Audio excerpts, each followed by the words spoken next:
How about now? God damn it.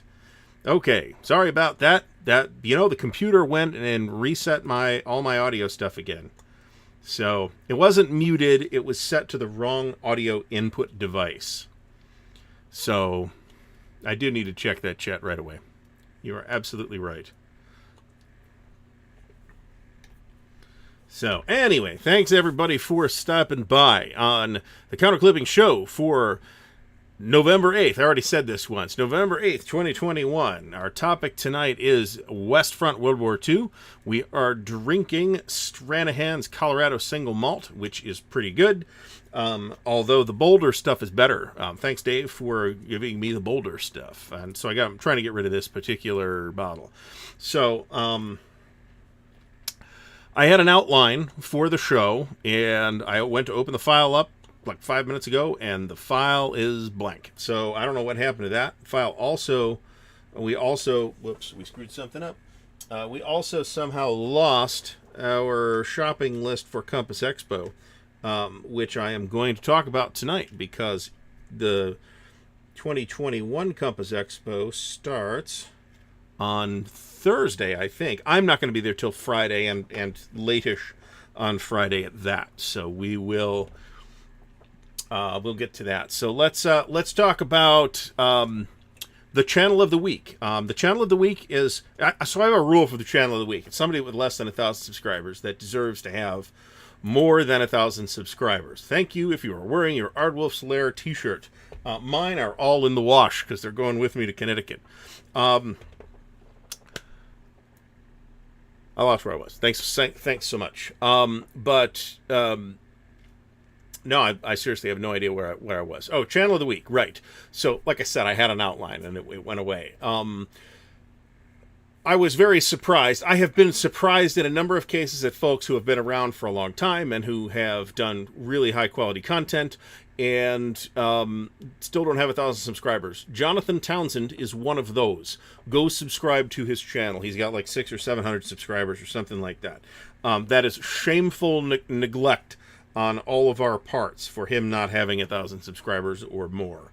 So please go do him a favor and subscribe. There are others that also are bewildering omissions that we will be getting to in the next few weeks. We will have a counter clipping show on Monday, by the way.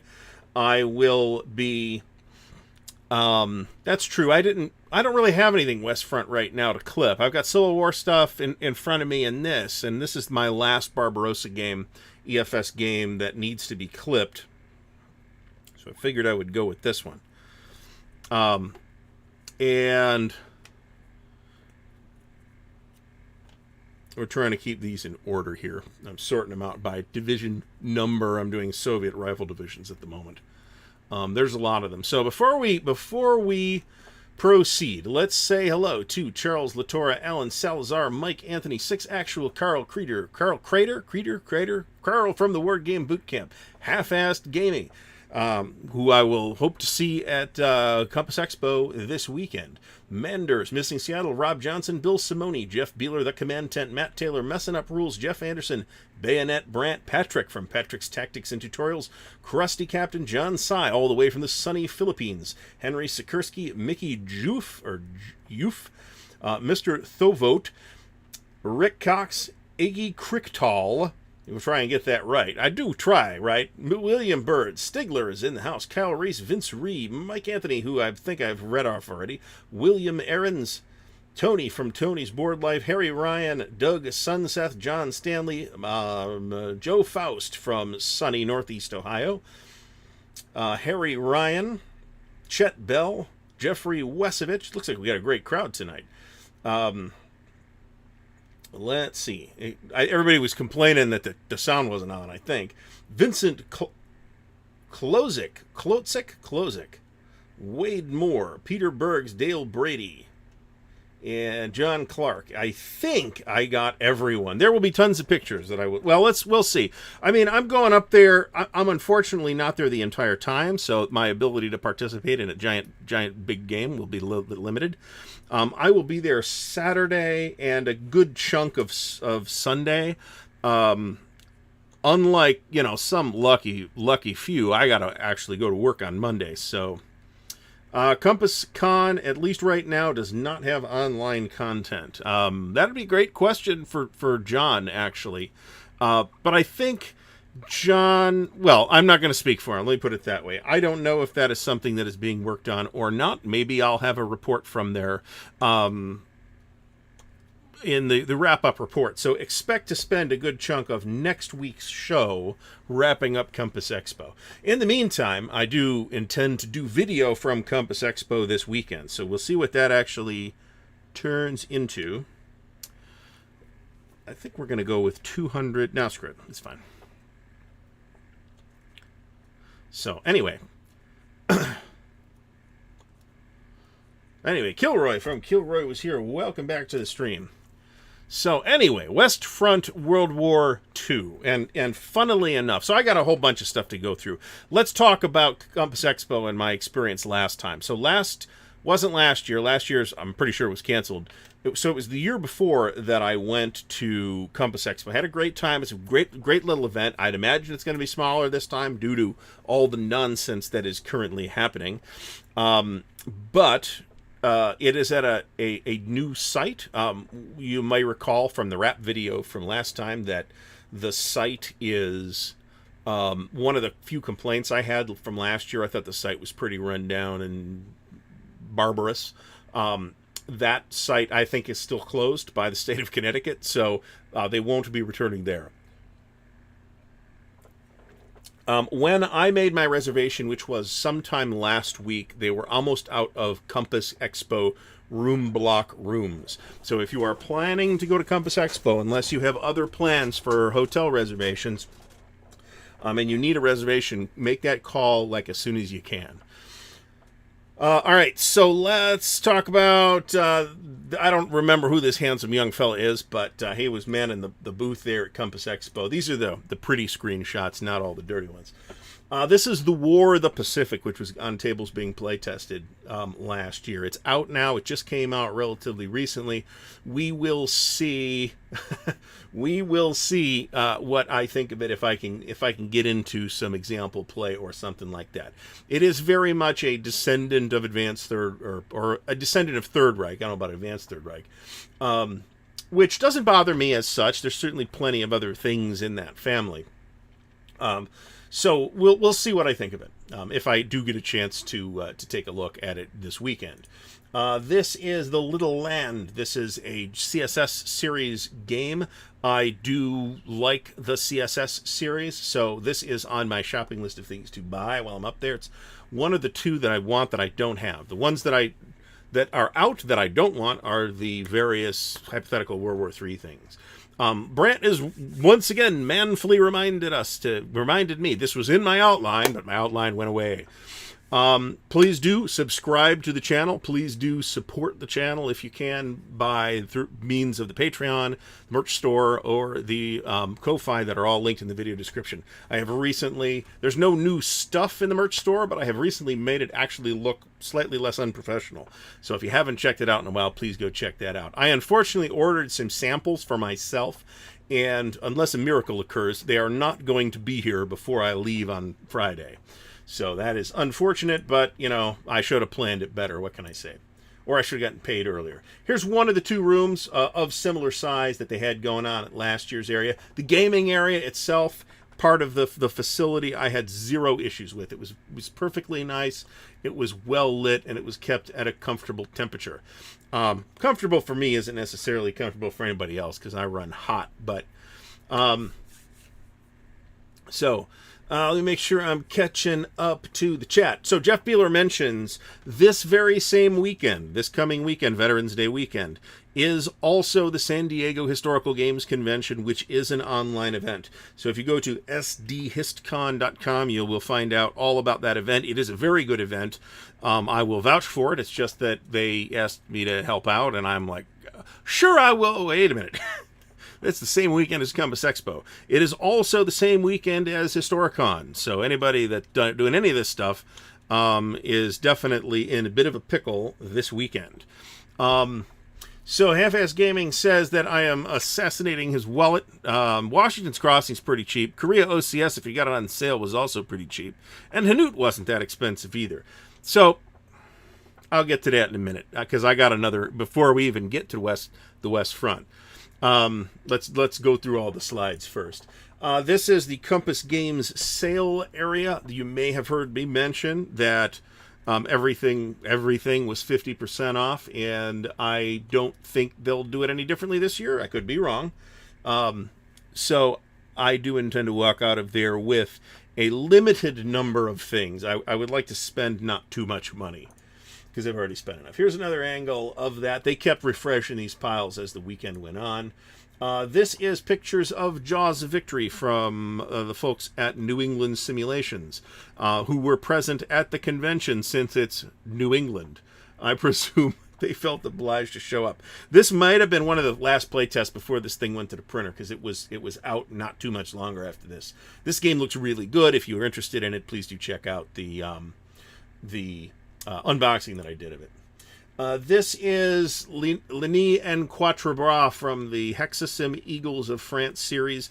I had a couple of these pass through my hands, and I did unload them. More on that in a bit. Maybe I could have probably gotten a whole show out of that, to be honest. But the maps are really attractive. The system actually looks pretty cool. It's a pretty appealing-looking game system, and these folks who were playing it spoke highly of it. This is War for the Union. This is a redo of an older game from, I want to say, Clash of Arms that's pretty well regarded. I did not really investigate this particularly closely. This is Crossing the Line, which I honestly don't know a lot about. This is about the battles around Aachen in late 40, I assume late 44, early 40, very early 45. This is some 16-year-old youngster on his 16th birthday playing the Panzergruppe Guderian copy that is at least twice as old as he is, which I thought was awesome. Also, check out the counter discipline on this kid. These stacks are neat and tidy and all oriented correctly. This is U.S. Civil War, which I see at literally every event. It's a fine game. It was on the table here as well. This is the designer whose name I have uncourteously forgotten, who is going to be doing Beneath the Southern Cross or Under the Southern Cross or whatever it's called. That's like the flat top game on steroids. Hopefully he'll be there again to talk to him. Somebody in the chat will throw his name out. This is the Firefly game that I played in. I gotta say, a lot of people like this game a lot. I didn't. I wasn't crazy. I mean, it wasn't awful, but I wasn't crazy about it. I wasn't like, man, I gotta go get this. This is great. It was good. I mean, it was okay. A lot of people love it. This was a print and play thing. I forget the name of it, and it's not anywhere on the map here that somebody brought. That looks pretty interesting. As you can see, it's a super, super busy point-to-point map. This is Nations in Arms. Somebody had just bought it and was pawing through it. This is a really promising looking game that I will personally want to get to the table at some point. This is Empires and Alliances. This is a reimagining, if you will, of Guns of August, the Avalon Hill classic Guns of August, with a pretty nice map and pretty nice counters. Here's Here I Stand that some folks were playing. This is Russian Front, actually. This is OSS Korea. Very attractive. Bayonet Brant. It's too soon, man. You can't be doing that. They're a very attractive series, actually. I don't know about the... Well, actually, no. I've seen the maps for the near future hypothetical volumes in the series, and the maps are really nice. I did not... The game system did not grab me. Let me put it that way. So I don't have anything to say about it that's informed. I picked up the Vietnam game. Again, the map is really pretty. Again, that's the game I looked at. It did not speak to me, so I got rid of it. This was Panzer Battles. This is an SCS game. A lot of folks picked this up in the recent MMP sale. I played a couple turns in this game, actually, and it wasn't bad, but I also felt like I've screwed this up. I also felt like I would have enjoyed it a great deal more if it were OCS. So there's that, right? That says more, I think, in this particular case about my taste than it does about anything going on in Panzer Battles. This was a proof copy at the time. I think this is out now. This is John Butterfield's Battle of the Bulge game. This is a analog version of the digital game from Shenandoah Studios, which I have and which I've played, and which is pretty good. It's tough to beat too. This is Brotherhood Unity, which took off and has been very well received. Despite the fact that it is a 3-player game or 3-sided game, which is awkward in the sense that it's hard to get 3-player, 3-sided games going, you know what I mean? Napoleon's Eagles, this is Christopher Moeller's design. Christopher Moeller is an artist and writer and person behind the Thursday Night Gamers YouTube channel. Fast Hines, welcome back to the channel. And he is also the writer and artist of the Iron Empires series of graphic novels, and is also what was the RPG called from the Burning Wheel people? There was an RPG for that too. So pretty cool pedigree Mr. Moeller has. This is his Napoleonic card game. I think there's a second volume on pre-order right now. This is Dawn of Empire. This is out by now. This is a area movement Spanish-American War, naval war game. Not interested enough in this topic to have investigated this. This is Victory in Europe from Columbia. I think it's from Columbia Games. It certainly looks like it's from Columbia Games. Looks interesting, but not necessarily my bag. I'd probably rather go for the East Front, West Front thing. Rather than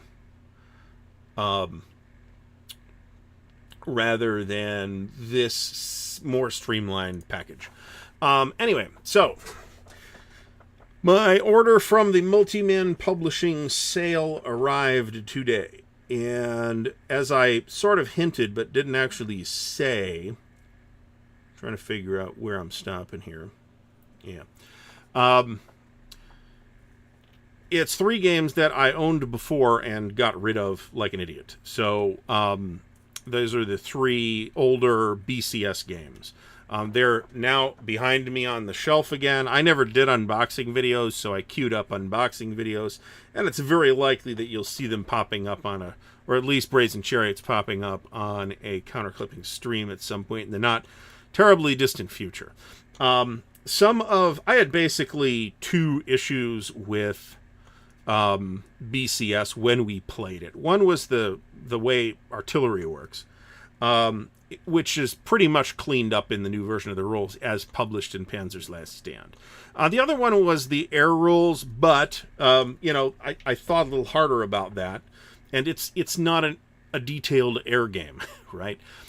So I think I am reasonably happy with the way air support is being handled in there. Again, after thinking about it, I ordered them all again, and I actually ordered Panzer's Last Stand. My unboxing was a buddy unboxing. So I ordered from NWS. It has not shipped yet. I'm sure Chris will get it to me at some point. I'm not in an enormous hurry, and for that matter, it's not like I don't have enough to do. So it's all good.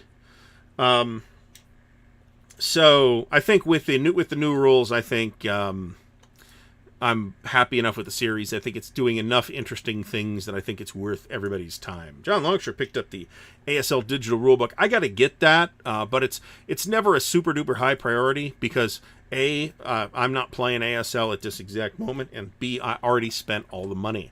So I have not managed to yet pick up either the ASL digital rulebook or all the journals and whatever other magazines they have over on Wargame Vault. If you're an ASL head, though, go get that stuff because it's a really good price. And really what you want, I think what you want those old publications for are the scenarios. Tony's Bird Life says he has an issue with the color of the maps and counters. I totally don't have that issue. I have seen it set up. I haven't played Last Blitzkrieg, but I have seen it set up, and I don't have an issue with that. Lots of folks have complained about the color palette that Dean uses for maps, and I just don't have a problem. Well, with the OCS and BCS and most of the SCS games, I don't have a problem with it. You start going back into like the old Civil War Brigade series. Holy God, those are ugly. They're usable, but man, they're ugly. Hey, we got a notification. that I didn't see. I don't know what that was. Let's make sure we're still working here. Yeah, I don't really have an issue with that. I mean, I don't have an issue with that. Some people have, color vision issues, so they have to be much more concerned about that than I am. How much is a shrink wrap copy of Upfront? A fair, I'd say it's up. I mean, I have not looked, but I would estimate that it is got a fair amount of value. So let me put it that way. I'm not gonna try and put a specific number on it without doing any research. But in the shrink wrap, yeah, I think that's worth some money.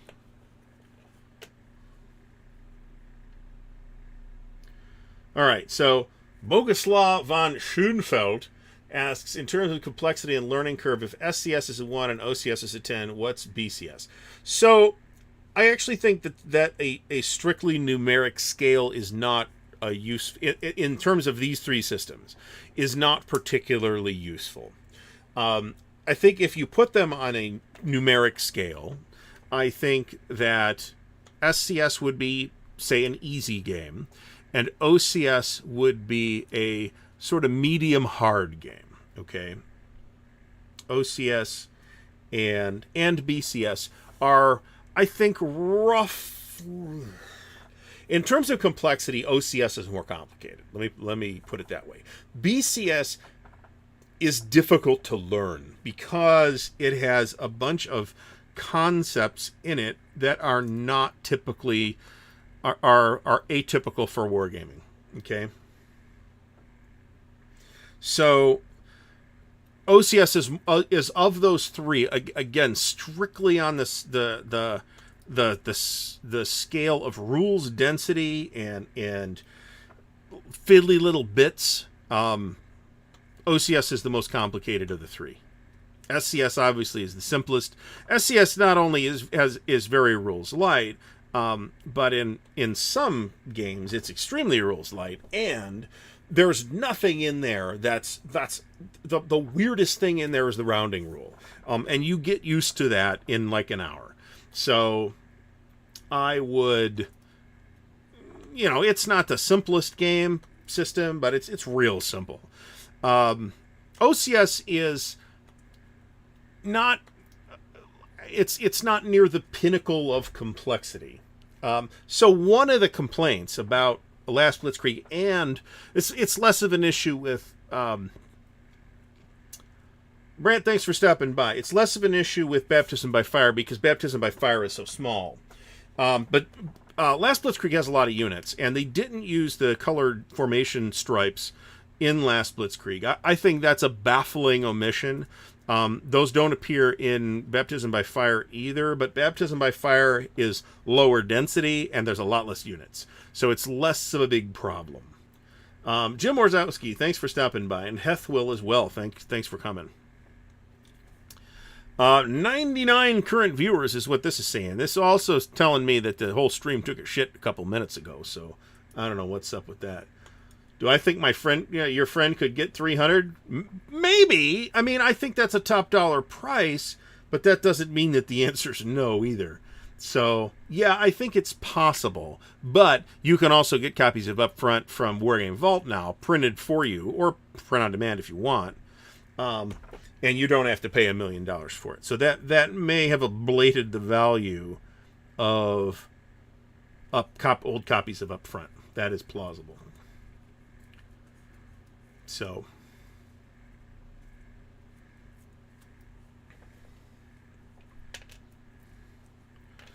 that is a thing. I don't think that's a color. That's not how I took your comment, Tony. I took your comment as there wasn't enough contrast between the color of the map and the color of the counters. That I don't think is the case. But it absolutely would be way better if there were formation-colored stripes on those counters. That is absolutely right.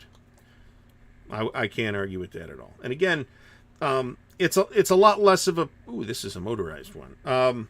It's a lot less of an issue in... the Kasserine game, Baptism by Fire, but the Kasserine game has like half a counter sheet of actual units. So, it's much, much, much less of a factor.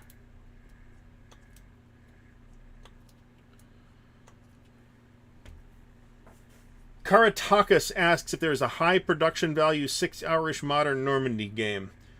Well, your definition of high production values and mine may differ. But I think my single sitting choice of Normandy game is Normandy 44. But unless you're playing the short campaign, which you can do, it is not a 6-hour game. It's more like a 10 or 12-hour game. However, The Dark Summer from Ted Racer and GMT, which is a pretty recent release, should play. And I haven't played it, but it's gotten good press, and people whose opinions I don't necessarily align with but understand have spoken highly of it. So I think maybe The Dark Summer is a game to take a look at. I think you can finish a game of that in under 6 hours. It's going to play faster than Normandy 44, and I love Normandy 44. So I see that the chat is saying exactly the same thing that I was just saying. So let's talk about that a little bit. I am flying to Compass Expo this year. 2 years ago we drove, and the way it worked is I had a buddy in Medina, which is about an hour and a half north of here, who said, "Hey, I'm going to Compass Expo, want to come?" I said, "Sure." So I drove to his house in Medina, and then we drove to Connecticut. The drive there, no problem. The drive home, right about an hour before we hit his place, it started to snow. So there was a lot of snow by the time we got to his place, and I got in my car and headed home. The normally hour and a half trip that would have normally taken me to get from Medina to Columbus took me about 5 hours, and it sucked. So for that reason, there are downsides to flying. Well, sort of downsides to flying. One, you got to deal with air travel, right? And I don't like air travel. Air travel's uncomfortable. We're going to be in a plane with a bunch of germy people. I'm going to take a shower as soon as I get to the hotel and all that, just to decontaminate myself and all that jazz. So the other downside is that as much whatever I buy, I'm probably going to have a bit of a headache getting it home. Right now, there's ways to do that. I mean, you can get the hotel to ship stuff for you. Probably that's probably not going to be much of an issue. You could go to the local post. Probably can't go to the local post office considering it'll be Sunday by the time I leave. But there's ways I could do it. I could put it in checked luggage if I needed to. But it's a consideration. But I don't consider that entirely a downside, right? I've spent an awful lot of money on games in the last couple of months. So if I have a budget number in mind, which is more than zero, but it's less than what I spent, like a lot less than what I spent at Origins. And I'll be pleased with that. I did, as I mentioned on... Well, Ken, you're not going to be hindered by the colors in Last Blitzkrieg, I don't think. At least not the counter colors. I mean, you might have issues with the map. That's possible. Depends what kind of color issues you have. But you're not going to have a problem with the colored stripes on the units because there aren't any. So...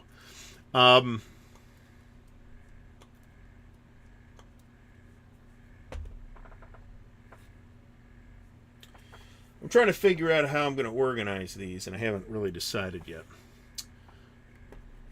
Chad Canetti mentions he's learning Battle for Normandy. First of all, Chad, welcome to the stream. If I haven't mentioned it, please do subscribe to the channel. That would be great. It helps support the channel and the algorithm and all that jazz if you subscribe to the channel. So, Chad, Battle for Normandy is simpler than OCS by a considerable amount. I'd call it offhand, I'd call it comparable to BCS, but again, BCS has a lot of very unusual mechanics in it. Battle for Normandy does not. I've gonna have like the bag with the laptop in it. If I didn't mention it, I bought a laptop. I bought a relatively inexpensive gaming laptop. I called it a budget gaming laptop, but it wasn't that budget. But it was, it was on sale. I picked it up. It was $300 less at Micro Center than Costco wanted for the exact same laptop. It will allow me the luxury of doing things like managing content on the go at Compass Expo, for example, or at Winterfest.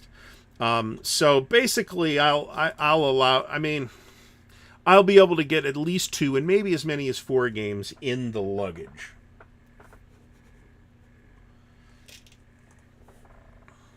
But we'll see, right?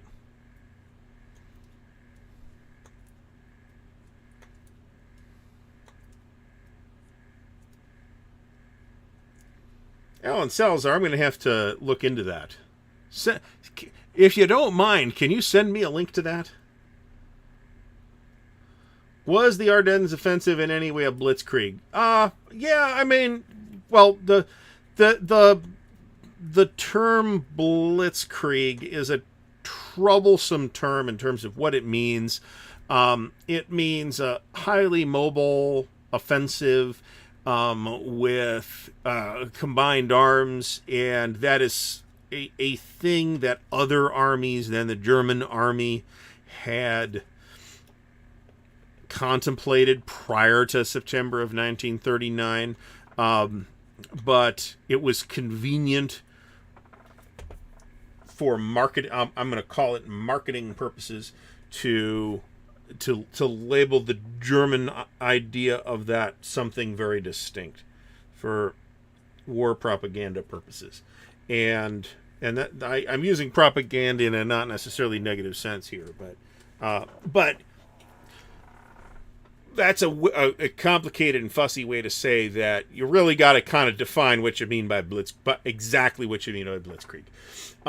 But yeah, I think according to the conventional understanding, it was a blitzkrieg for about 3 days. After that, it was more of a slog. So, all right, where are we at here? There's a lot of units here, man. I am fairly excited about Army Group Center that's coming out. Nathan from Wise Guy History is doing EFS content right now, so check that out if you're interested. He has a new video out today. I believe he's playing Army Group South. I have hopefully just not... I don't know what I just did there. Anyway, we have not killed the stream, so that's good.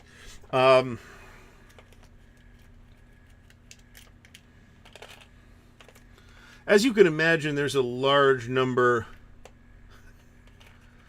of... Well, I'll tell you what. I installed 2 gaming... What did I install on the laptop? I installed Chrome, because I'm not using Edge. I installed Inkscape. I moved some stuff to OneDrive so that I can do graphics in Inkscape on the go. The new version of Inkscape interface is different enough from the one I have that I'm confused by it, but I'll figure it out. I installed Elder Scrolls Online. Is the only video game I put on there, and I'm probably putting on Gary Grigsby's War in the East.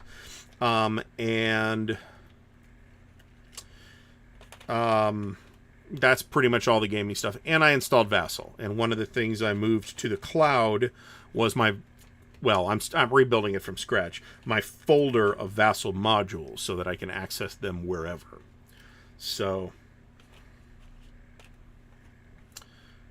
yes, Wise Guy History recently did a very good video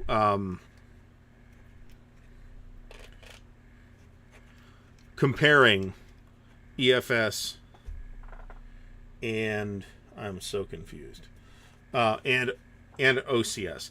I mean, I think resemblances between those two things, and I might end up doing a video on this at some point, but Nathan did such a good job that I don't need to. I can just put people at his.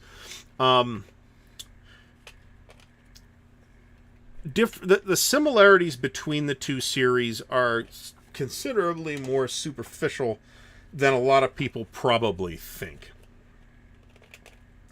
All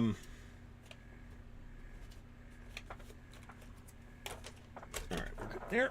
We can resume.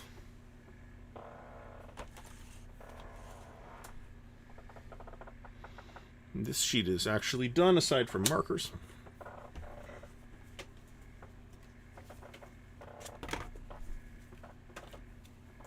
It's a bit toasty here.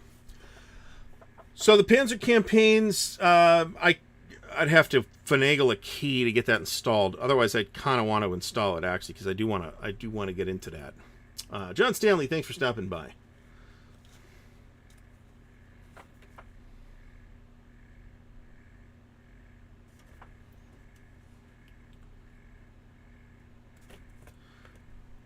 So one thing that I will tell you is that, and maybe I'll do another video on this. If you want like the biggest hindrance of running Vassal on a laptop is not the laptop's power. Okay, Vassal is not unless you're running huge modules, right there, and it does make a difference. If you're running like Atlantic Wall, the Gauss Atlantic Wall module, that's a seriously burdensome module. If you're doing a reasonably sized game in Vassal, then the power of the computer is really not a big deal, as long as it's not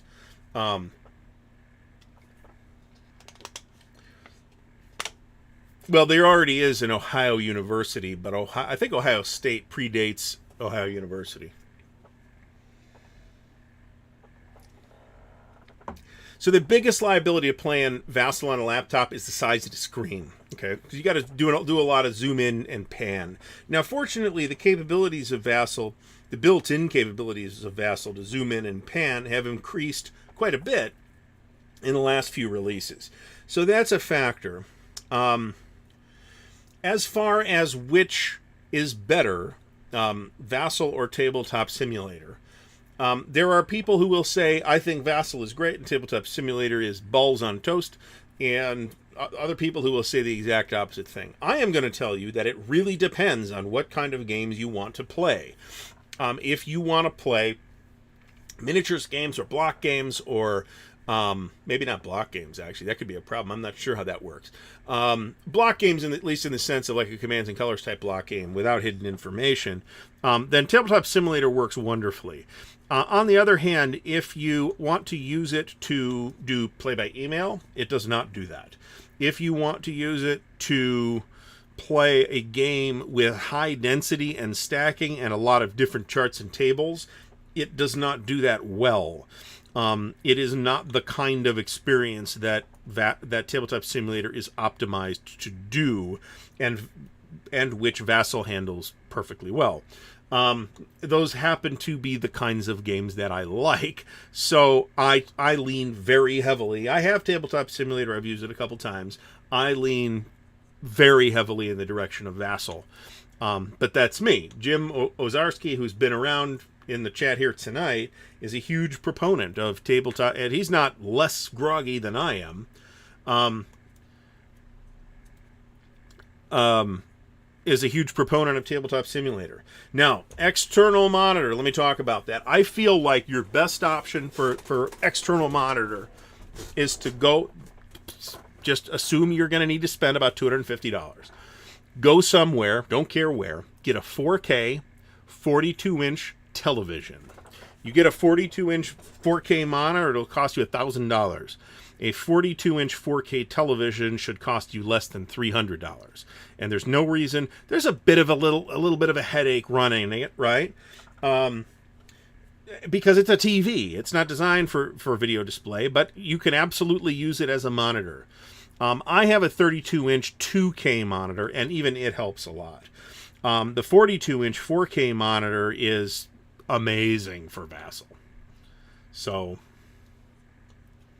Oh, okay. I didn't look that up. And I didn't go to Ohio University, so my niece is going to OU. So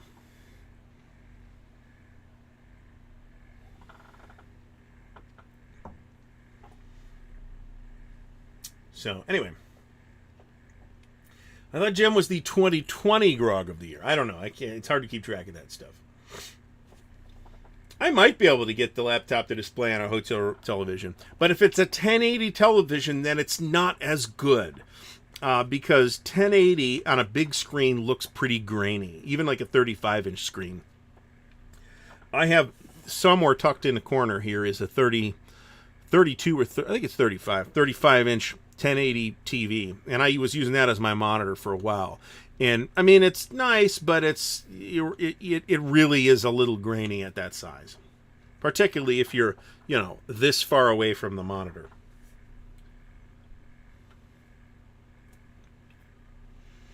So I am absolutely hosed on keeping up with the chat tonight, so I apologize for that. Let's move in. So one of the things that was in my outline that got erased is that there's kind of 2 or maybe 3 phases or components that when we talk about World War II West Front. We have the first phase, which is France and the Low Countries and maybe Denmark, that ends in, what is it, June or July of 1940. And then we have a resumption of action in the West Front sometime in 1944 or maybe 1943 if we want to count the Italian front as West Front. And I'm inclined to. Some people call it Med Front, combining it with North Africa. I think North Africa is kind of its own thing, and Italy comes along with the West Front, which logically means that Sicily's included in West Front too. I've got a lot of games on the invasion of Sicily, by the way. At some point, we'll do a video on that.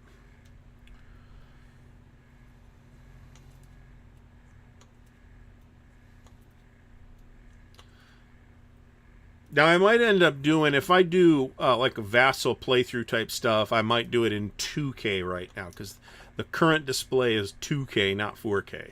But even so, 2K is really nice. All right, where are we at here? Ugh, all right. I don't remember what these yellow units are offhand. We'll figure it out. I suppose there is a sense in which the Pacific is, in fact, the West Front.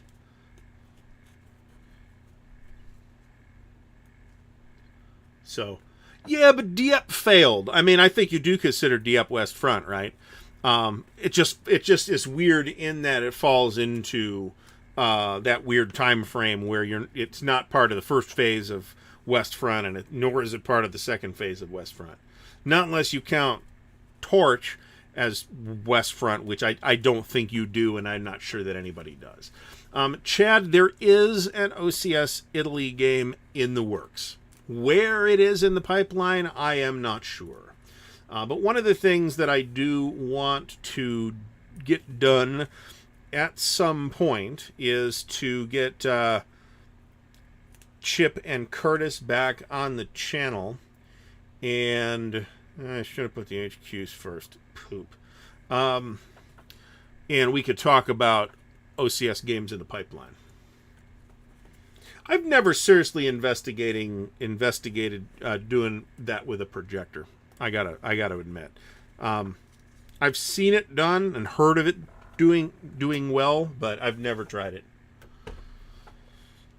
Let's see. HQs. Of which there's a fair amount. There's at this point there's quite a bit of OCS video on YouTube, and not just mine. There's a fair amount of good video on OCS at this point. We will eventually do another OCS tutorial video, by the way. It's just a matter of getting that to fit in the schedule. It was a lot easier to arrange this stuff when I was unemployed.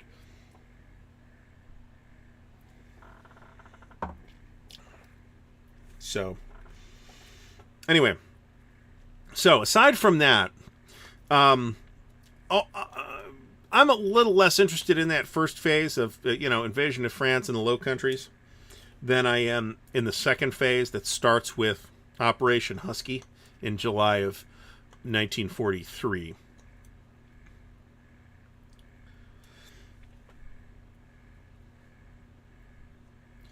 Ugh. Well, sure, Doug. I think you're right, but again, it's one of those weird things that doesn't really neatly fit into the category. It totally is West Front, right? Obviously, but it's a commando raid. And a very specialized commando operation. It wasn't even just a raid where they went in and tried and do as much damage. They had specific objectives of what they wanted to blow up with the raid on Saint Nazaire. Part of the reason why Dieppe happened was because the Allies at the time did not know what they were doing.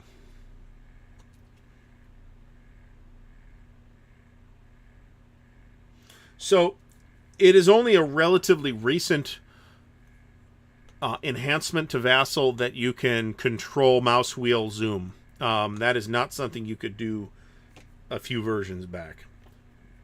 Or at least it wasn't standard, which means very few module designers put it in. And you had to use the zoom buttons to zoom in and out, which is a pain.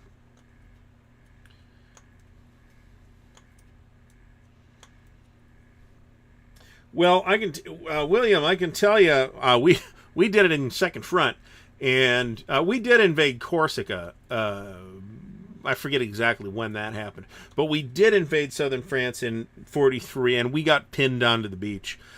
We had to force our way through some fairly bad mountainous terrain down there, and this is the Europa map, so take that for what it's worth.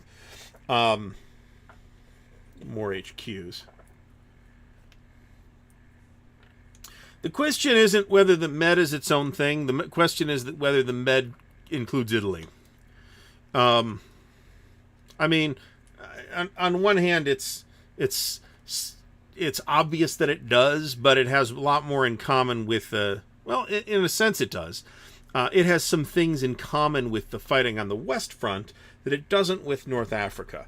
But on the other hand, Italy is very much its own theater, right? The terrain in Italy that the Allies had to fight their way through was way, way, way more difficult than most of the terrain in France. The bocage may be accepted, but they managed to break out of the bocage after a while.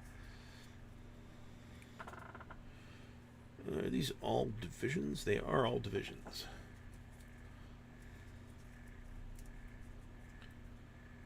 Some of those German garrisons on the Channel Islands held out till May of 45, but that's just because the Allies just bypassed them and they ignored them for months. So when we talk about that second phase of West Front, there's kind of three components to that, right? On the one hand, you have Sicily and Italy, right? Starting in July of 43 and going pretty much till the end of the war. Then you have, starting in June of 44, you have the Normandy invasion in northern France, which what we typically call the Normandy campaign. And then you have Operation Anvil, I think, that happens in southern France in August of 44 that opens up that theater, in which moved a lot faster than the forces in Normandy because of terrain and because a lot of those German troops down there had been moved up to the north. So, and then those two Allied fronts kind of converge into the Siegfried Line campaign that starts, I guess there's probably an official start date for it. But that the final campaign on the Western Front that runs from roughly Market Garden to May of 45. At which point you could still divide that front in half if you want to, but I don't know that there's any necessity to.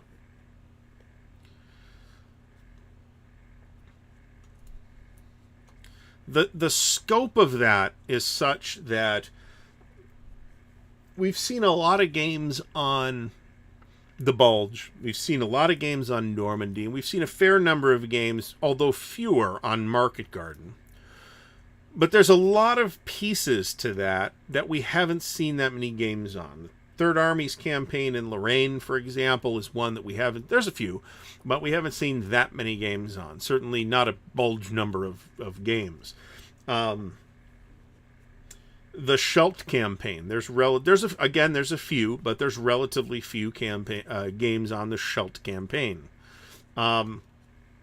There's also a phase there. This happens in North Africa too, where there's a bunch of fighting, and then there's either a pause or an extended chase through the countryside as the Allies advance and the Axis retreats, before additional Axis resistance coalesces.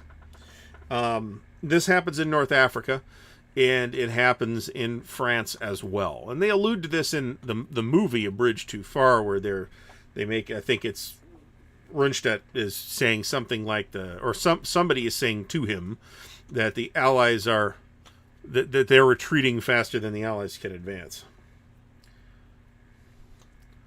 Alan Salazar asked about the soft underbelly Churchill plan. I'm pretty sure there was a World at War game on that topic.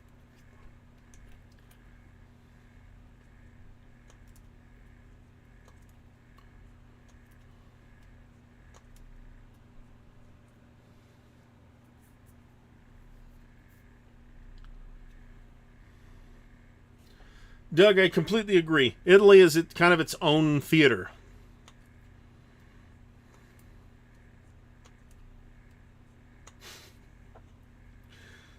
The British are always happy to die to the last Scotsman, or Australian, or Canadian, or New Zealander, or Indian, or Egyptian. You get the picture. Chad mentions that the Hurtgen by DG. So there's the old Hurtgen game from SPI that may have been redone by Decision for all I know, but I imagine that Chad is talking about the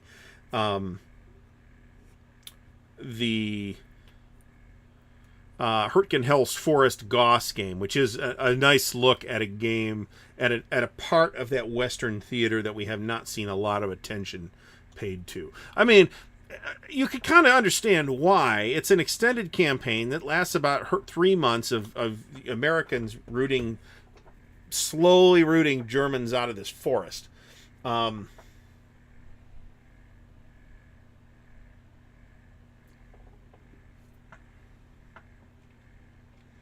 Reese. The coast defenses were pretty much toast by the time Patton got there.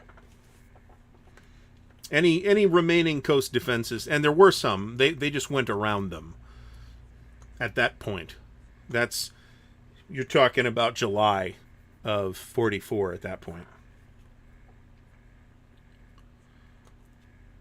I don't know the Red Ball Express, but I mean at one point Patton, and they show this in the movie in a somewhat simplified way. They just couldn't fuel Patton. They stopped sending him fuel.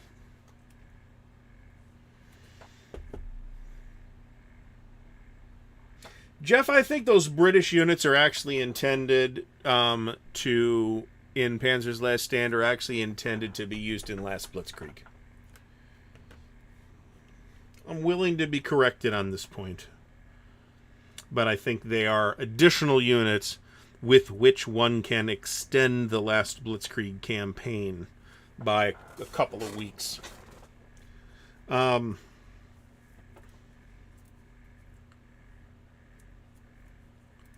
Hurtgen was totally a meat grinder. There is an made for HBO movie called When Trumpets Fade about the Battle of Hurtgen Forest. And it's supposed to be pretty good. If you got HBO Max, which I have because I've watched Dune times, then you can watch it.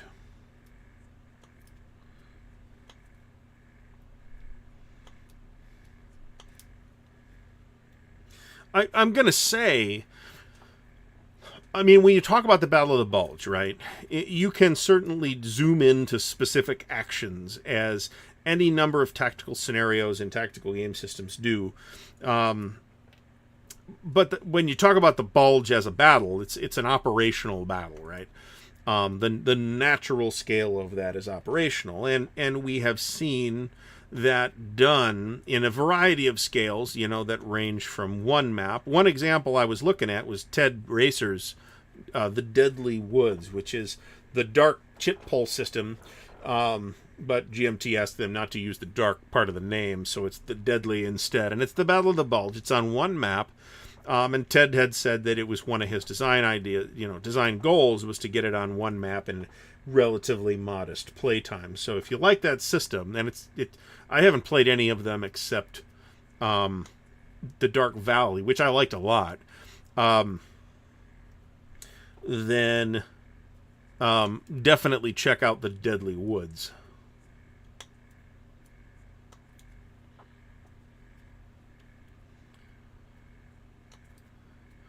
Well, you got to bear in mind your flanks become vulnerable if you're overextended too. So that's a real concern. It's not quite as simple as Patton was so good that they told him to stop. I mean, that's certainly how Patton felt about it. But there are people that had to make decisions with other things in mind than what Patton was concerned about. Speaking of which, there are copies of Axis and Allies 1940 Europe and Pacific on sale on Amazon right now for something like $70-some a piece if you're into that kind of thing. If I did not seriously consider buying them, let me put it that way.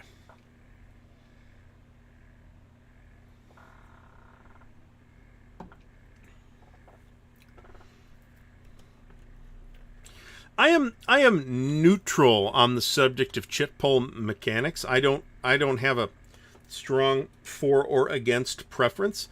I have seen chit pull games that I didn't like, and I have seen chit pull games that I like very much. So ultimately, I don't think that it particularly matters. I don't think it's as out of the box a mechanic as the CDG mechanic is, whatever that means.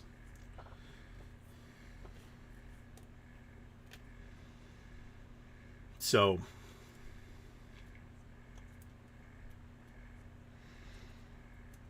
I guess we have to consider Norway 1940 West Front too, eh? Even though, once again, you could almost call it its own theater, or at least front.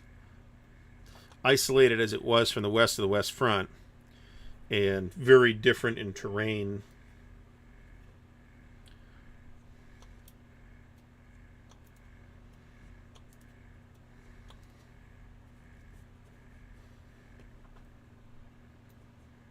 Patton's Third Army, yeah, that's one of the late S&T entries. I have that here somewhere. So one of the things I've been doing is, I'll pull these off the shelf in a few minutes after I talk about Victory in the West. So that's the Victory in the West system, which hilariously started on the East Front with Operation Typhoon. I forget who the designer was in Operation Typhoon. I should have checked that. But was a very innovative system. A lot of people like it. A lot of people still like it. Still gets played today. People are still designing games based on that system today. So, we could talk. I don't want to get into the weeds on chit pull, actually, because I could probably talk for an hour on chit pull by itself. But again, I don't have a strong yay or nay preference on that. Patton's Third Army, the game we're talking about is Patton's Third Army. It was one of the Victory in the West games, the magazine games. It started in Operation Typhoon, which was a big box game. And then there were 3 magazine games. Operation Grenade, Patton's Third Army, one of the worst S&T covers to this day, and Sicily Race for Messina, which a lot of people again still hold up as one of the best Invasion of Sicily games. I have all 3. I haven't played them yet. Could have been Joe Belkowski. I'm not sure. All right, let's see how we're doing this. I think we're putting... Let's see. Infantry Brigade. There we go.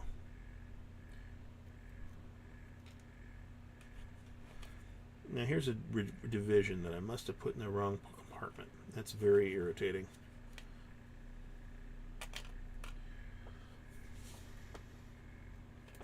I don't know how many it was. I mean, I'm pretty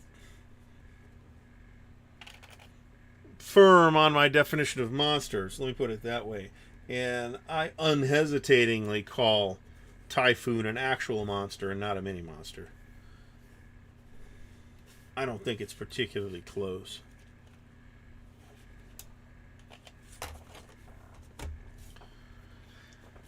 So, one of the things I've been doing is figuring out a way to store magazine games on the shelf. So I've been printing out these. These are those mailer boxes that I've talked about repeatedly. You can get them from Amazon. I've been making labels that I print on label stock and stick them to the boxes that contain 3 or 4 magazine games, depends on the games. Or Ziplocs. I just did Ziplocs today. So this is the Italian campaign. This is Decision Games era 4-issue series on the whole Italian campaign, including the war in the Mediterranean. It's not particularly well regarded. Let me put it that way. But they were all really cheap, and I got them all. The ones I did earlier, though, were the Blind Swords games. So I got these in 2 volumes. I made, designed the labels. It's my logo, not the Blind Swords logo. Herman, let me know if you want it. Oh, these are not in order. We can't have that. That's crazy.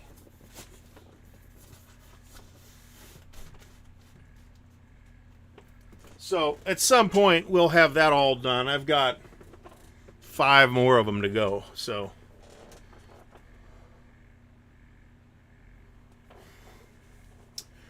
we did adopt a German point of view because a lot of the military advising that was happening by former Wehrmacht generals after the war.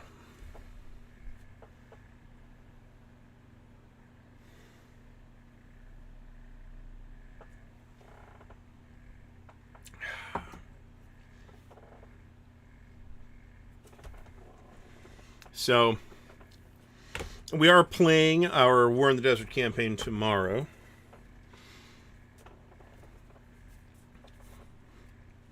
The other thing I'll mention is that the thickness of the counter sheets is significant on here. Stegler says the Italian campaign series was a mistake. I probably paid about $50 for all 4 issues, actually. Maybe a little less. Might have been more like 40.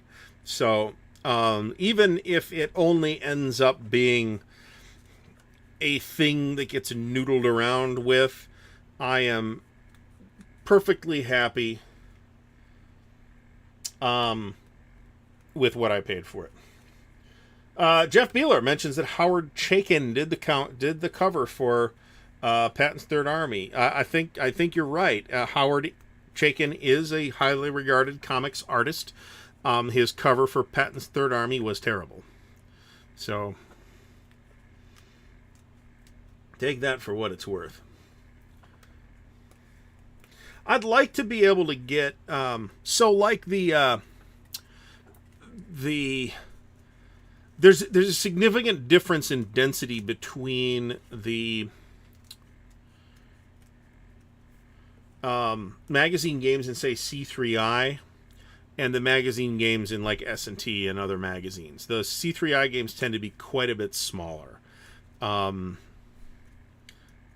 And I can't think of any exceptions to that. The biggest one I think I've seen is probably that Kursk game in the last issue. Some of those games have been relatively elaborate, don't get me wrong, but they're all games that you could pretty easily get in a few Ziploc bags, and I'm completely comfortable with that.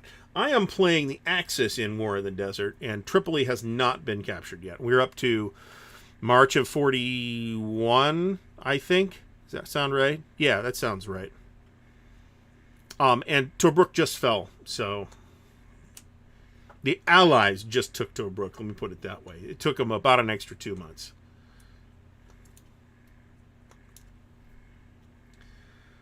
Boy, that Operation Husky artwork is legendarily bad. That's true. It's not necessarily bad art, but it looks like the kind of thing you would see on the arm of a large and hairy biker rather than on the box of a wargame cover.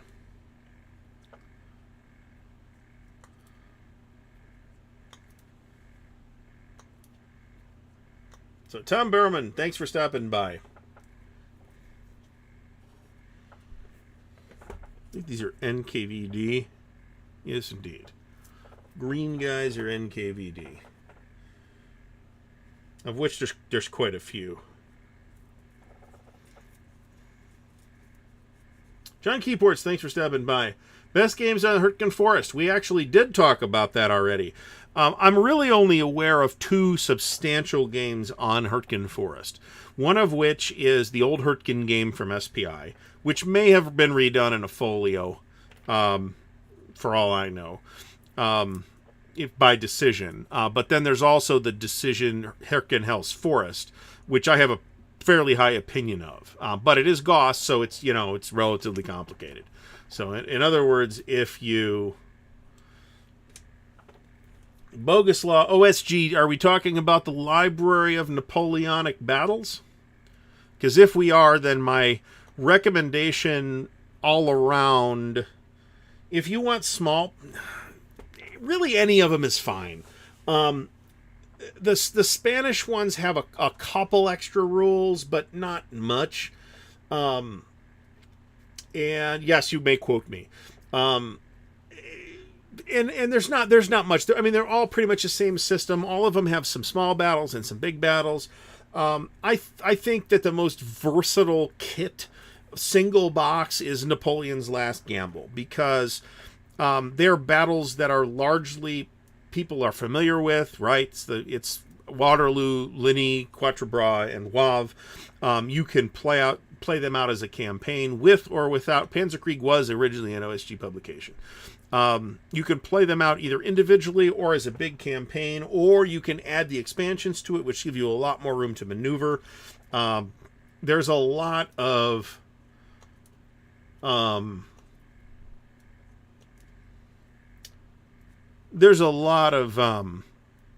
lot you can do with that set. Now, Objective Schmidt, when somebody asks, so we're clear as to where I'm coming from on this. When somebody asks, what's your recommendation on a game on the Battle of the Bulge? I am not going to refer them to SCS Bastogne, because it's not the Battle of the Bulge. It's this one little part of the Battle of the Bulge. I am not going to refer, if they ask for Hurtgen Forest, I'm not going to refer them to Objective Schmidt, because it's not the battle for Hurtgen Forest. It's one part of that battle. So I am reading an assumption about scale into the question that the person asking the question might not necessarily intend. So bear that in mind. So that's why I did not say Objective Schmidt. Actually, we talked about the Hexasim Eagles of France series earlier. Yeah, they look really good. Okay, so they look really good. And I have actually had a look at the rules. I had the Austerlitz game at one point, and the rules look pretty good too. And they have a good reputation. Hexasim appears to be doing something to keep them in print. I know there's another printing of Waterloo, which will be its third printing coming. Everything I've seen from Hexasim is very well produced graphically, which includes that Japanese game that they did that I can't remember the name of, Napoleon against Europe, which I've got, and the Eagles of France games, which I had, I think, 2 of them at one point. I decided I was going with the slightly more old-fashioned Library of Napoleonic Battles instead.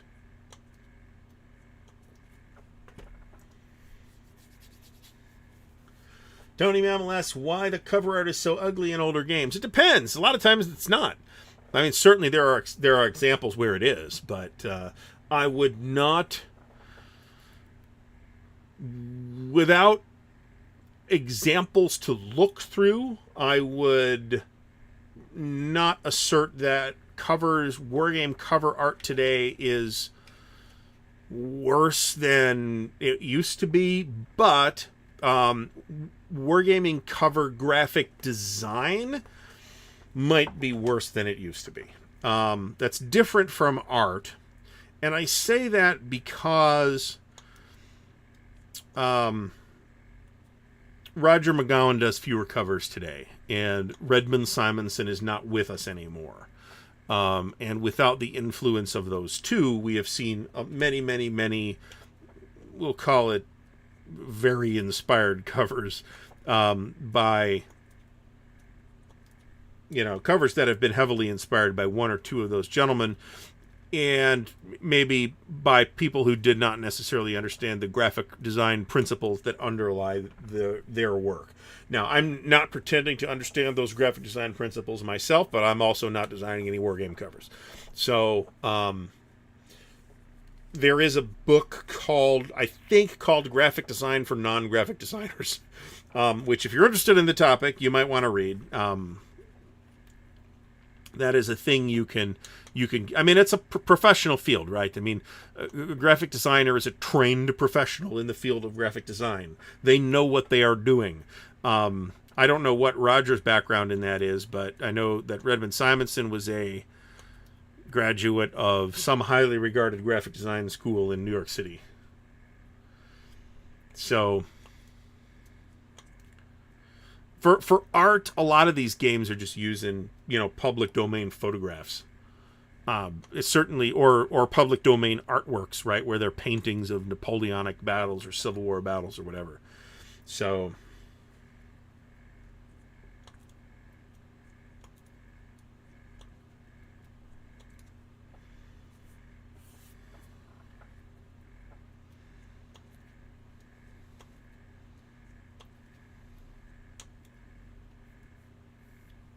well, Redmond, like I said, Redmond is not with us anymore. Unfortunately, a great loss to the wargaming hobby, and in particular to the graphical standards of the wargaming hobby.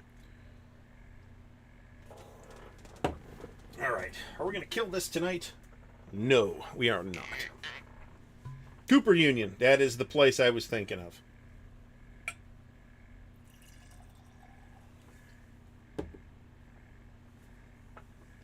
Well, graphic design and ability to use Photoshop are not the same things. You can be very good at Photoshop and poor at graphic design, and probably vice versa, although I suspect that anybody with any kind of vocational training in graphic design in the last 15 years at least does know Photoshop. I suspect maybe 25 years.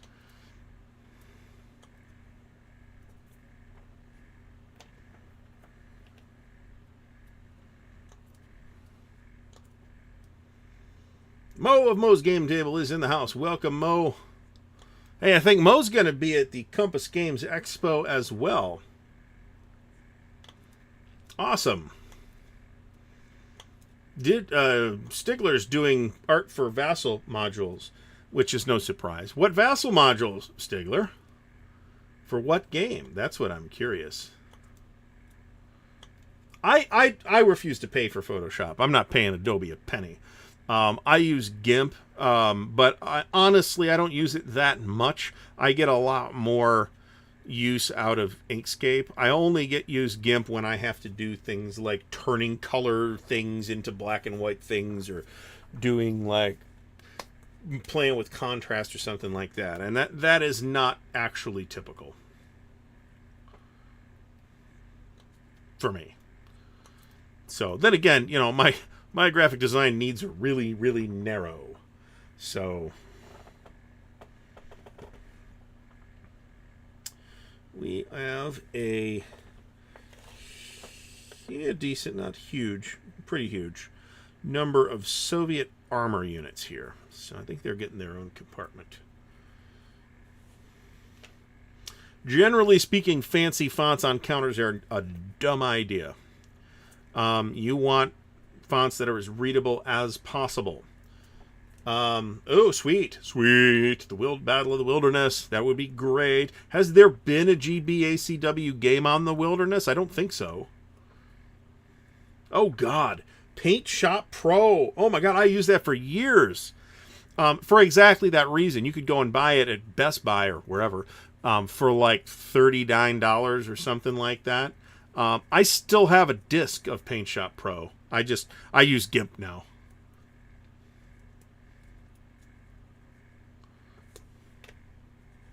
I got years worth of use out of Paint Shop Pro, though. And I make no bones about me having no idea what I was doing and not using it to its fullest potential. But I'm not doing that even with Inkscape, which I work with on almost a daily basis.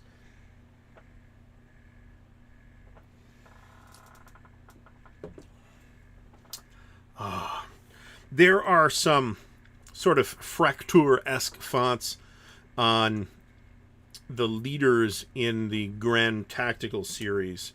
All the factors are not in hard-to-read fonts, but some of the leader names are, and it makes it really hard to make those names out.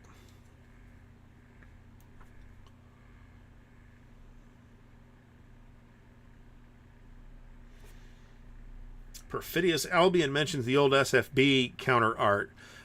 So I don't think I owned any SFB products prior to the Captain's Edition, where the counter art is certainly not fancy, but abstract enough that I didn't care. So Task Force Games, and honestly, even the successor organization for SFB, Amarillo Design Bureau, has not historically had a great relationship with graphic design. Let me put it that way. Which is not to say it's a big problem. I don't think it is. But it's certainly their stuff's not fancy looking. Fortunately, all the important information on those counters is in some more readable font. But still, it was a bad choice. In particular, the DPI on those early GTS counters, like the Devil's Cauldron specifically, is also a bit low. Which means that some of those are... I mean, even if I'm sitting here like this, I still am having trouble reading what that says. I got new glasses coming too, by the way. But I think they probably also will not show up before I leave on Friday.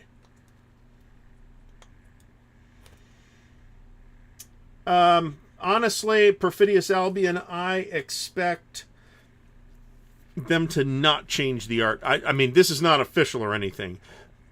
I think they're not going to change the counter art. However, what I think they probably will end up doing, even inadvertently, is printing the counters at a higher DPI, which should help that. Inkscape is vector, yes. That's true, yeah. Illustrator is, nevertheless, you can do some of the same things in Inkscape that you can also do in Photoshop, right? For what I do, I get a lot more mileage out of Inkscape than GIMP, which is the direct equivalent to Photoshop.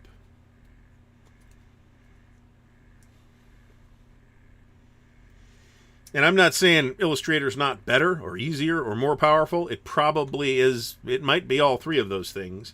But it costs $1 billion. And I'm not paying Adobe any money. So I'm currently debating on whether I'm going to pay Microsoft $10 a month for Office 365. My instinct is to say absolutely not. I don't know what that noise is. My instinct is to say absolutely not. But it also, I think that's Facebook pinging me. They also give me extra cloud storage, and I was thinking it'd be awfully nice to keep all my Vassal modules and all my Inkscape stuff and all my Wargame rules just on the cloud and not have to sit there and push stuff back and forth from time to time.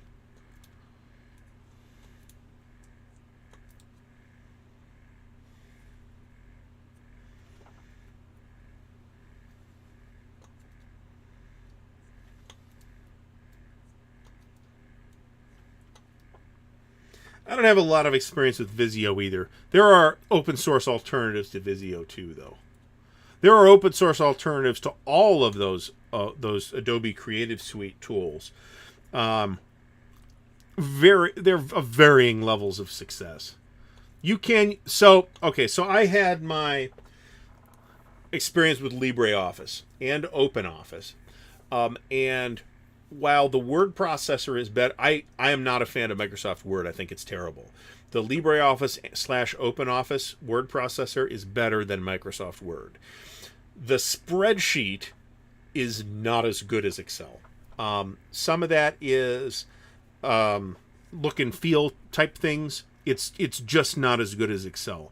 Excel has been, and I haven't used them in a while, so it's been 5 or 6 years. So they may have addressed the issues that led me back to Excel, but it is really Excel that is selling me, well, and the cloud storage space that is selling me on Microsoft Office. I have not given them any money yet. I'm already giving them $1.99 for 100 gigabytes, I think, of cloud storage space. Mike Anthony's asking about a boxed, unpunched copy of Conquest of Ethiopia. It's funny you should mention that. No, but this is something that I managed to obtain relatively recently. This is Africa Oriental. This is on the Conquest of Ethiopia. It is a Europa rules game that appeared in S&T with permission.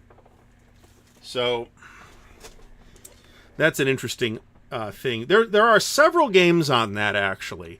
There's Conquest of Ethiopia. There's the much more recent Lion of Judah from Compass, which is supposed to be pretty decent. There's Africa Oriental. There's a folio or mini game, I think, from Decision on the subject. There is the expansion pack for Advanced ETO and PTO, which I think is also called Africa Oriental. And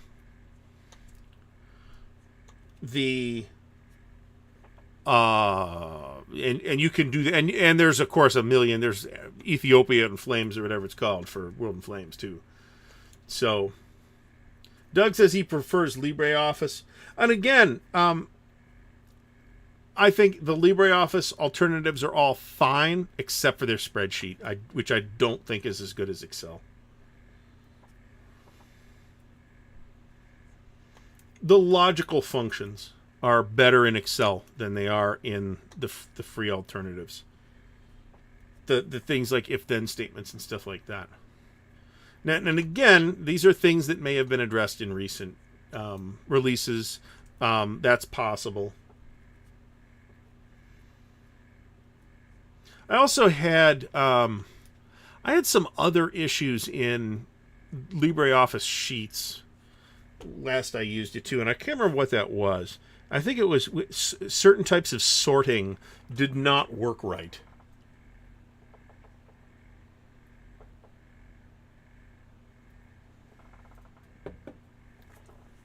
Not that Excel's free of issues, right? Christ, no. But I do prefer it to the open source alternatives. Word I could throw in a wastebasket and set on fire. I think Microsoft Word is terrible. I was a big fan of Amy Pro, which was later Word Pro, which was from Lotus, back when Lotus was a company worth paying attention to. They got bought by IBM, and IBM turned it into Lotus Smart Suite. And I started doing spreadsheets with Lotus 123, actually. Well, that might be, but I also have a several years old license. I got my Microsoft Office license for something like $20 through a work program. So it's not like I don't have the software right now. I just have, I think it's Office 2016. And I don't really care to upgrade. And they want to push everybody to the cloud version.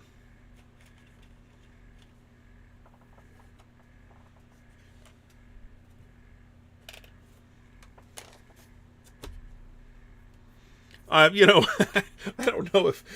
know if that the government used Lotus Notes. Oh my God. When I started working at the last place, we used Lotus Notes and Domino for email, and boy, what a pain in the ass that is. But it's good. It looks great on a resume if you're familiar with Lotus Notes administration. So there's that.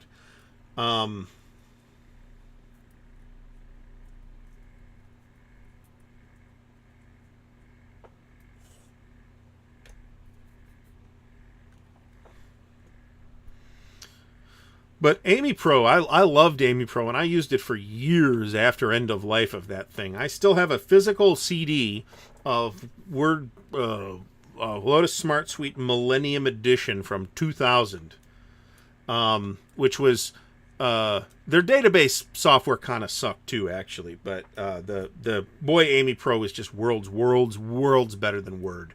Word sucks.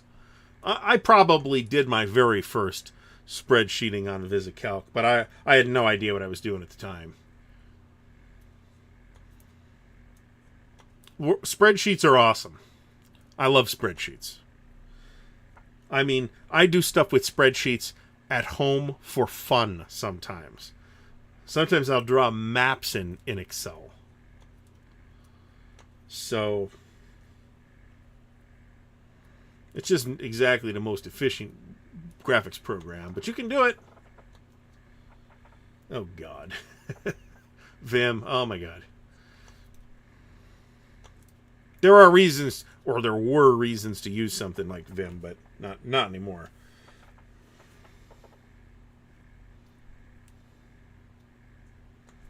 Oh, I'm going to do Stigler just for you. I'm going to have a whole episode someday on spreadsheets and how to use your spreadsheets for wargaming.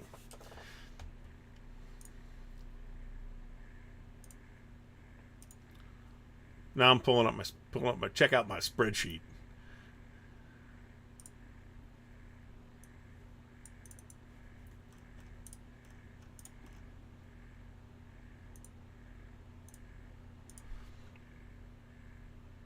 So this is my newly saved Wargames database. I'm only going to show you the first tab. This is what I use to keep track of what I got. So 337 items right now. 336 because the last item here is in collection means I've got it. En route means it's been ordered and might or might not be actually in the mail yet, but it'll be showing up at some point. This includes, a date when it showed up, when I have that date. Sometimes I don't. Like this thing, I could have written down this date, actually, because this was just like a week ago or two. But I didn't, so I'm not going to try and figure it out after the fact. It's not worth the trouble. A more anal person might actually put the prices in here, too, that they paid for them. But that I didn't do that. I mean, there's hundreds of items in here. This does not include anything that's an expansion. If it's not standalone, it's not on this list.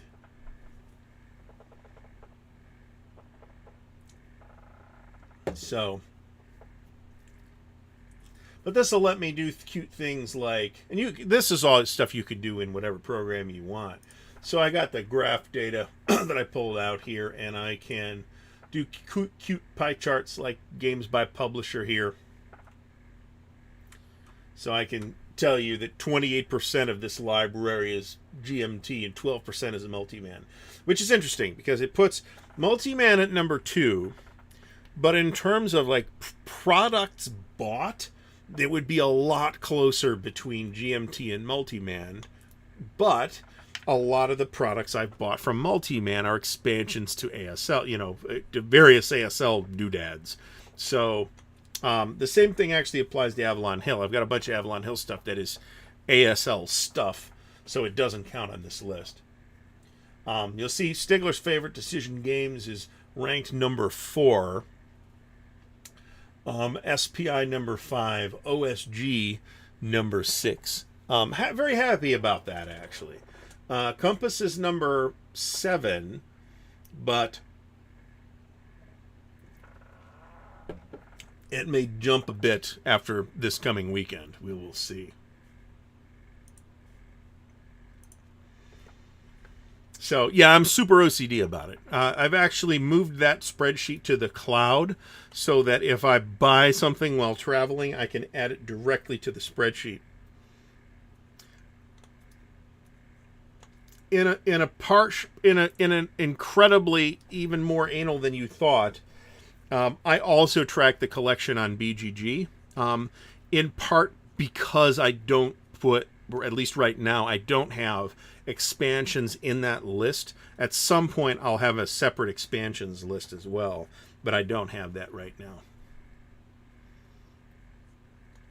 So that GMT percentage, as of like a year and a half ago, or some maybe 2 years, something like that, that GMT percentage was like 49%.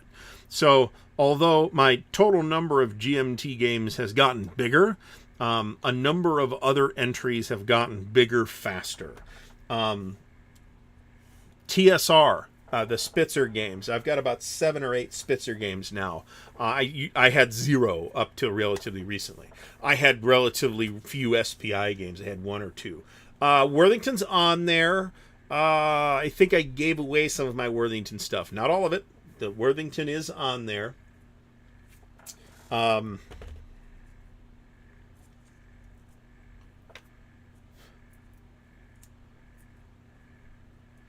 BGG is good for a lot of things, but it's also bad for a lot of things. It's good for general data. It's like, hey, what year did this come out? I have famously found errors in that data, so I wouldn't bet my life on it, but it's a good place to start. It's a good place for people to put file, like user contribution file type things. Like play aids and things like that are developed by the community. There's not a good place for those things to live at a place like Consim World. They if you're the group admin, you could put them in the group header, and that's fine. Otherwise, you're never going to find them again. So where you go for that kind of stuff, except for like game series that have like an official portal, like OCS, for example, you can definitely find that stuff there. Or even Great Campaigns of the American Civil War, for that matter. Yeah, I imagine Revolution Games has definitely moved up on that list by quite a bit, actually. They're at 3% right now, and they're out of order because I just added 6 Revolution Games titles in the last... 8 Revolution Games titles in the last 6 weeks or so. So Revolution Games is actually at number 3, which puts them at about number 8 or 9. GDW comes after TSR, but honestly, almost all my GDW stuff is Traveler stuff. That's not RPG stuff as such. It's the Wargame stuff, but almost all of my GDW stuff is Traveler stuff, except, I guess I should check to make sure I put that in the list, Fire in the East, which just showed up. Nope, it's there. So there's that, but still, almost all of that's Traveler stuff. So there is a Traveler Kickstarter. We may do a video on this if I have time, which I probably won't, for the new set of Journal of the Traveler's Aid Society.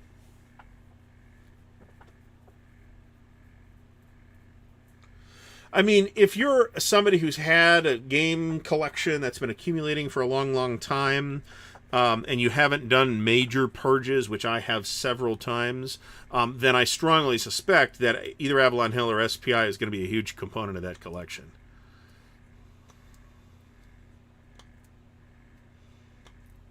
So, Mike Anthony, the another thing that happens though is the publisher puts it on BGG right away and makes some assumptions about the release date, and it doesn't actually come out that year. And then a year later, the Charles S. Roberts people check BGG and see if that something came out in 2020 when it actually came out in 2021.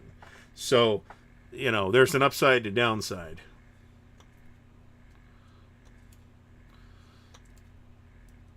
See, John, a lot of those games a lot of older stuff won't have ISBNs. So, basic information. If you're looking for like really in-depth analysis and stuff like that, then BGG is not the place. BGG ratings are a curiosity. They have virtually no true value. All right, where are we at here? We end up doing a second tray for these. Well, let's go with these first. This way, then we might be done with clipping for the night. There's also stuff that BGG's just missing.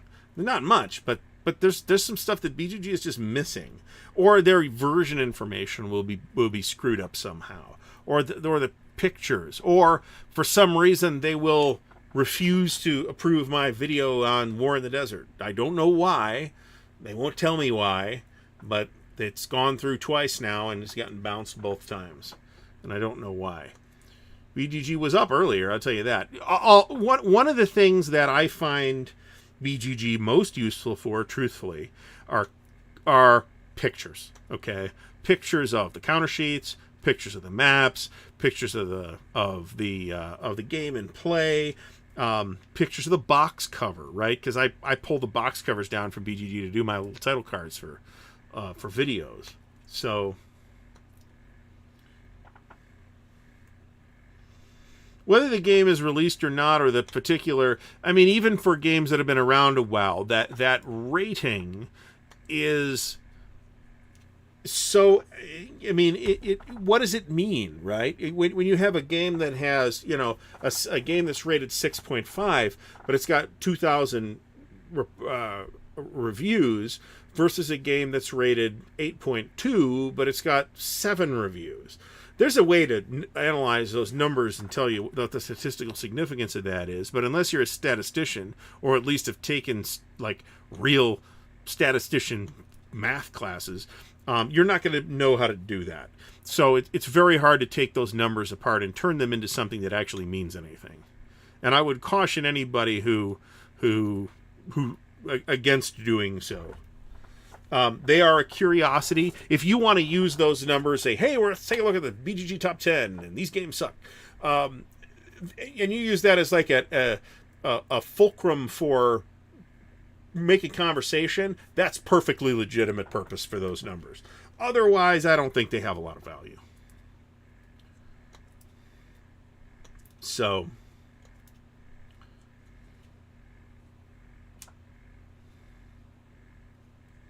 now I've got my issues with Consim World too. But anytime anybody talks about, even whispers about upgrading that website to people that, like the regulars there, all go bananas. So I expect that to not happen and that forum to continue being what it is.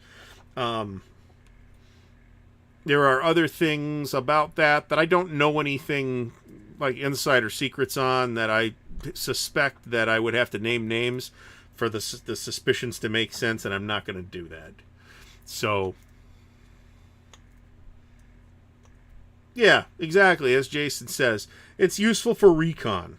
It's not normally useful necessarily for detailed information. I'd be curious, Mike, to know who that designer is.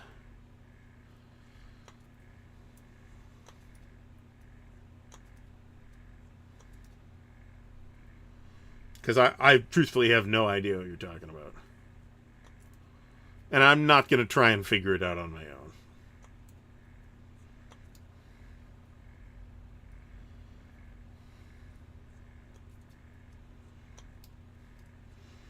My counter organization labels for Baltic Front were very well received, and then I started doing the next game, and I'm like, oh, this is terrible. This is a terrible way to organize this.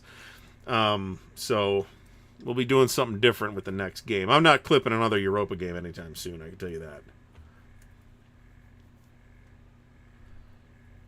I mean, you see people review bombing all the time in BGG. It's like, I don't like this thing, so I'm going to give it a 1.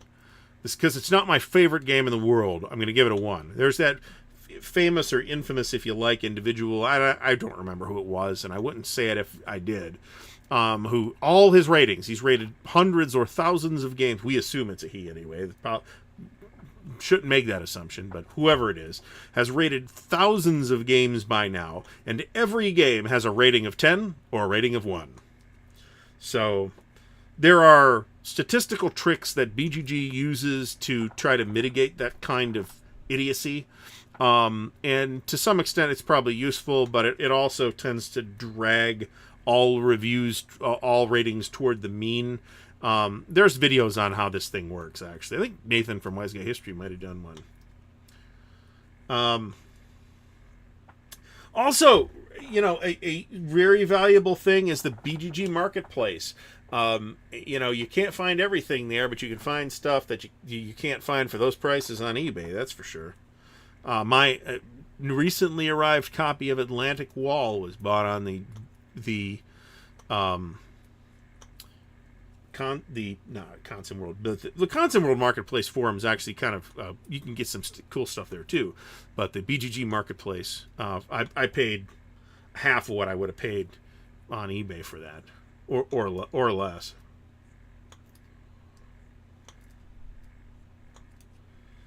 I have spent virtually no time at Game Squad. I know it's like the ASL place to be. I don't know why. Because mostly they do stuff. It's either ASL or stuff I don't care about. So,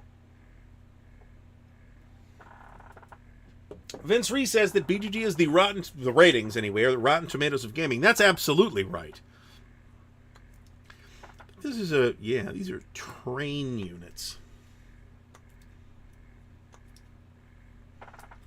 And it has the same problems as Rotten Tomatoes ratings, where people will go in and review bomb stuff. And will in an attempt to influence those ratings, and usually, those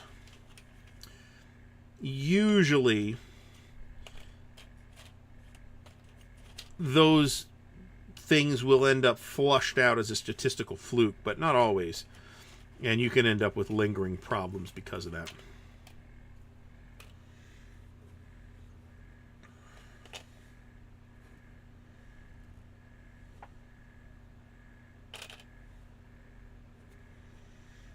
We are NKVD trains. I think these are NKVD trains, which sounds crazy. I'll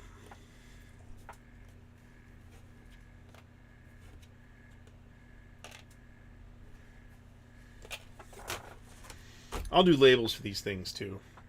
I've only bought maybe half a dozen, maybe 10 things on BGG. I've bought more on eBay, but I definitely should be in the habit of checking BGG before I buy anything on eBay. That's for sure.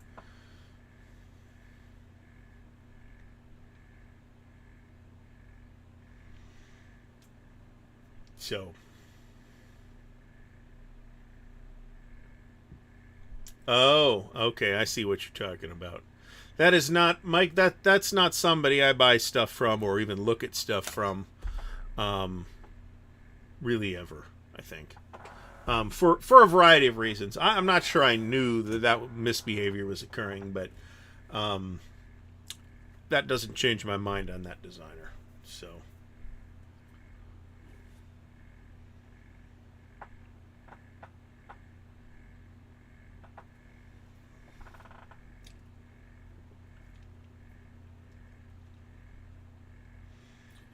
BGG is relatively. I mean, it's not the most user friendly thing, especially when you start getting into the weeds.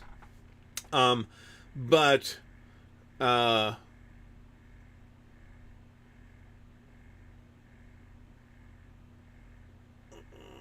don't know if the unit was motorized. Trevor Just, thanks for stopping by. Mike Anthony says trivia questions. Funny you should ask a trivia question. I'm considering. I'm looking into mechanisms by which we can do trivia here on the channel, which would be cool if I can get the infrastructure set up for it.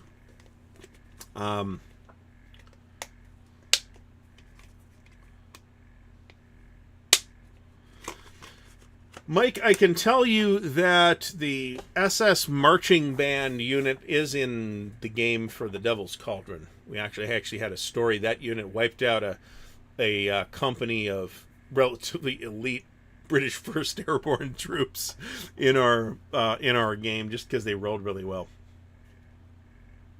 No, there is no sponsorship from MMP. So we're clear on that.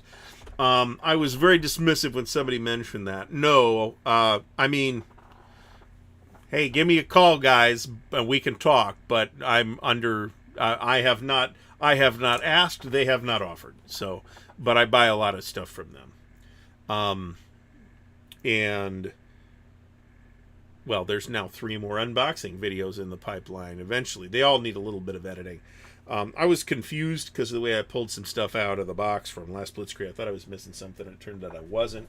So the video is going to have to be edited in a slightly creative way so as to not make me look like a disorganized knucklehead. Ha ha. I've had people, GT Pony Rider, that's a good point. First of all, welcome back to the stream. And that's true too. And sometimes talking to people. So, hold on. New arrival.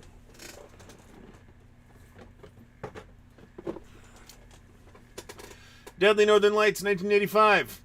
I knew a guy who had it and said, hey, you want it? Give me some money. And I gave him some money and he gave me this. So,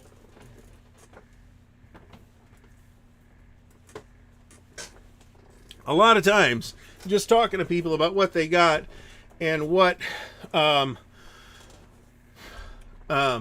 all modesty, and I don't want to actually go off on this topic particularly, but I am pretty confident that I personally sold at least 100 copies of the Third Winter, to be honest. I did a lot of coverage on that game. So, I had my issues with their pre-order system. I had my issues with their answers about my issues with their pre-order system. I was clear at the time. I'm not, I'm still going to buy their games because I like their games. I don't know why they don't get it. But I still like their games, and I haven't changed my mind on that. So,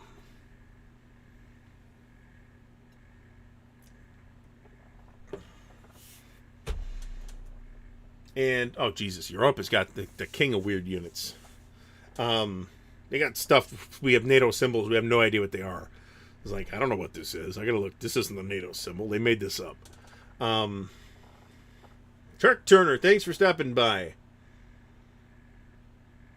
Well, they gotta put it up for pre-order. I mean, I've got a case blue, and I'd order another one if they put it up for it depends on the price, I suppose. But, yeah, why wouldn't they?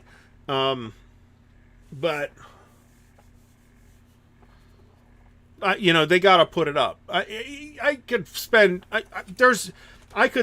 the whole show whining about stupid stuff that this or that game company did, right? I mean, and I don't want to focus on anybody in particular. I mean, if we could do that, we would have had Decision Games tonight, right? But I don't really want to focus on that. If I had a bad experience, I'll tell you about it, but then we're going to move on. So I'm not going to try and speculate about what MMP or any other company has as factors in their decision-making process because I don't have all the data. So they've had over 1,000 pre-orders for stuff before. So that's not unheard of.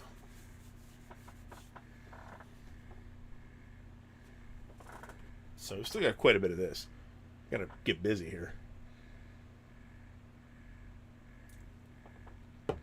Yes, I did get a haircut for the event, by the way, and because it was way overdue.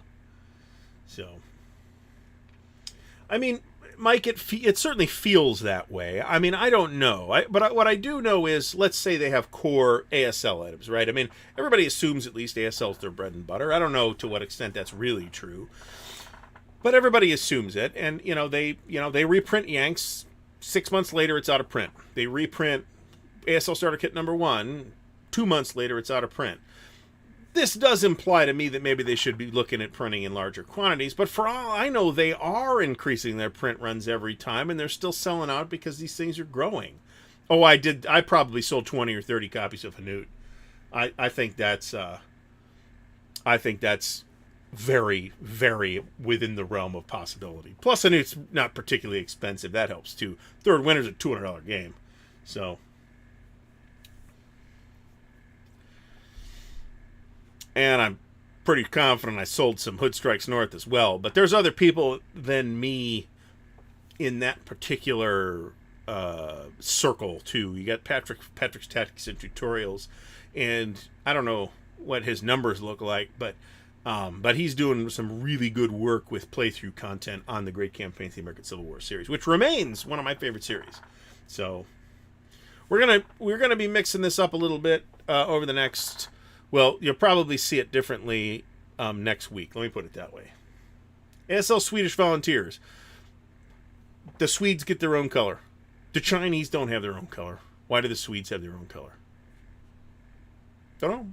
Right? I don't know. I mean, I didn't ask anybody either. I just, except you folks. So, I mean, it might be the number one selling wargame system. I don't know. I mean, it's hard to say, right? Its sales are also spread out over a bazillion different products, where GMT can just say, here, we will print 30,000 Twilight Struggles, and we will keep in print. It will stay in print for a couple of years.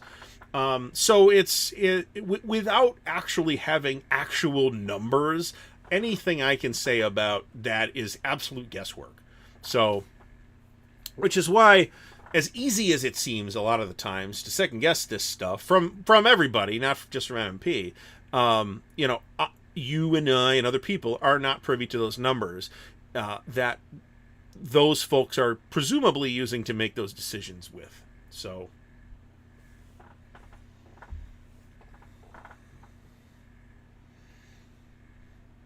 can you imagine the amount of whining that would take place if they change the ASL counter graphics? Can you imagine the whining? Oh my God.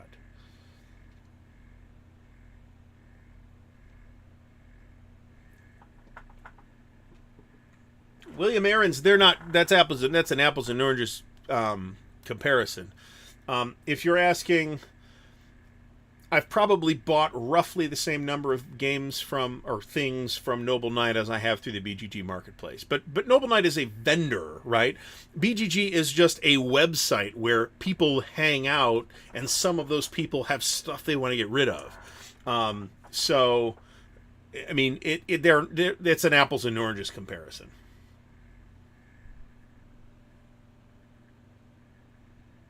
I don't have Scorched Earth. I do have the Urals. I did pick up Fire in the East. I am unwilling to pay what Scorched Earth goes for typically. So, and I'm perfectly happy to just sit around until I find one that's I want to play. I want to pay the price for it. So, yeah, Perfidious Albion. That's basically correct. Noble Knight is an actual business. BGG is a business too, but the core of that business is not being the marketplace, although they do skim some money off the top there. The core of that business is running the website, not being a marketplace. So,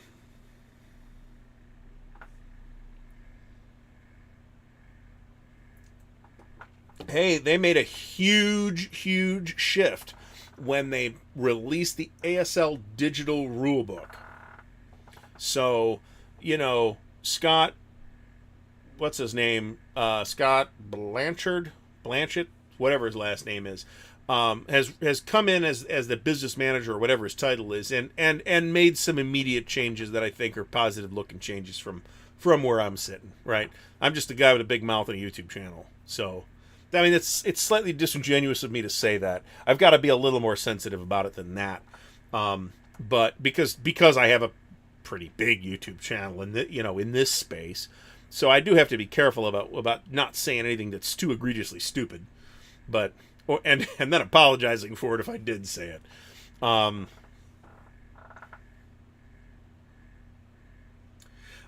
Noble Knight also has sales pretty regularly on expensive stuff. You can get free shipping if you buy like over $150. Their prices on many less noteworthy collectibles are very reasonable. And their grading and customer service and all that is really good. So, I mean, so that Axis and Allies Nova Games is a crazy rare item, right? What did they print? How many of those did they print? So I would expect to pay a giant pile of money for that, to be honest, at least if it's in decent condition. I know the ESL ebook was in the works for a long time, or that's what we were told, but it didn't actually happen until Scott came on board.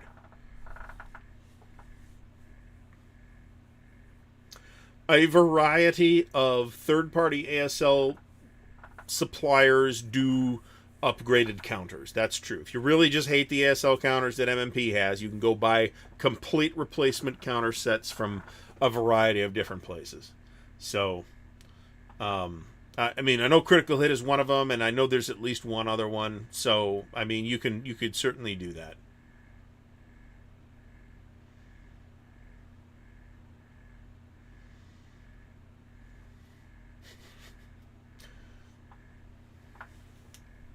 I got, Matt, that you were making a joke. Thank you for being so funny.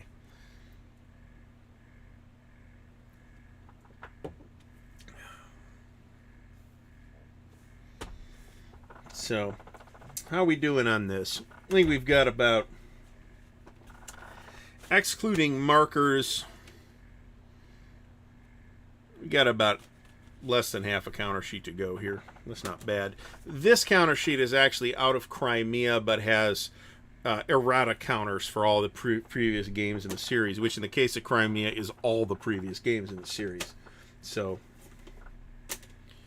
one of these days I want to get this at a table. It might not happen until Iron Group Center shows up. So, I mean, I was at one point concerned that I might end up with an extra copy of Rising Sun.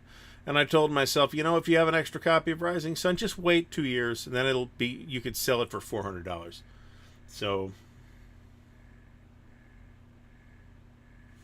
that's the upside of having extra ASL product. I have 3 duplicates in my Wargame library. One of them is a copy of Half-Ass Gaming. Thanks for stopping by. We will see you on Friday or Saturday, if nothing else. One of those 3 things is a copy of... I have 2 copies of Third Reich, the Avalon Hill Third Reich. Is one of them behind me? One of them's behind me, and I just found the other one. I'm like, I thought I got rid of this, damn it. But it's just 2 copies. I got to go through it. There's probably 1 complete copy there. That is a great question, Perfidious Albion. I would love to know the answer. Hopefully they can move faster on this now once Army Group Center is out of the way. Because one of the things that slowed them down was like completely redoing the series rules. That is available now, by the way, on GMT's website on the Army Group Center page. So... this is, John, that's one reason why I'm normally fairly happy to wait for the reprints. There's totally people that buy ASL just to be speculators. That's not my hobby. I'm not interested in that. Now, there's the other 2 things. I paid one of those 2 copies of Third Reich, I think was $5, and the other one was free off a garbage table somewhere. So at a Buckeye Game Fest, there's like a giveaway, like a swap table, and somebody threw a Third Reich on the swap table. I was like, ooh, grab that. And actually, that was the first copy that I'd owned since back in the day. And then I guess I have an extra copy of Dauntless from Avalon Hill, but that's only because I got a copy of Dauntless. And I'm like, hey, I don't have Air Force to go with this. I might as well get a copy of Air Force. So I went and bought one on eBay. Didn't pay too much money for it. I get it. It looks great and has a copy of Dauntless inside. So I have 2 copies of that. But that's an expansion, not a standalone game. The other 2 are extra shrink-wrapped copies of Hood Strikes North and Operation Mercury. Operation Mercury I bought because it was $40. And I could not say no to that. And the extra Hood Strikes North, I bought it because it's my favorite game series. So I felt justified. I mean, I did end up with an extra copy, but it wasn't planned as such. But I'm not sure that Third Reich was Avalon Hill's premier game at any point. I think Panzer Blitz was the premier game, and then Third Reich came out, and then Squad Leader took over premier game. So, now Premier Strategic Level World War II, then sure. In fact, it's one of those classics that we're still dealing with the legacy of, like Russian Campaign.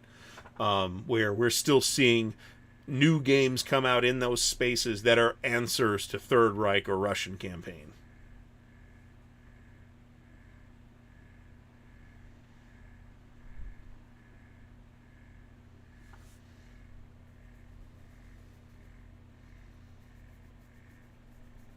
Well, massive everything. I mean, World at War is massive everything, right?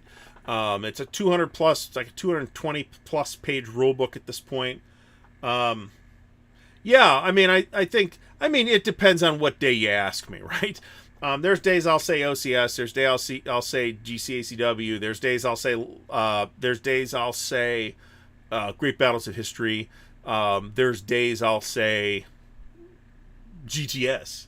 But it's in the rotation.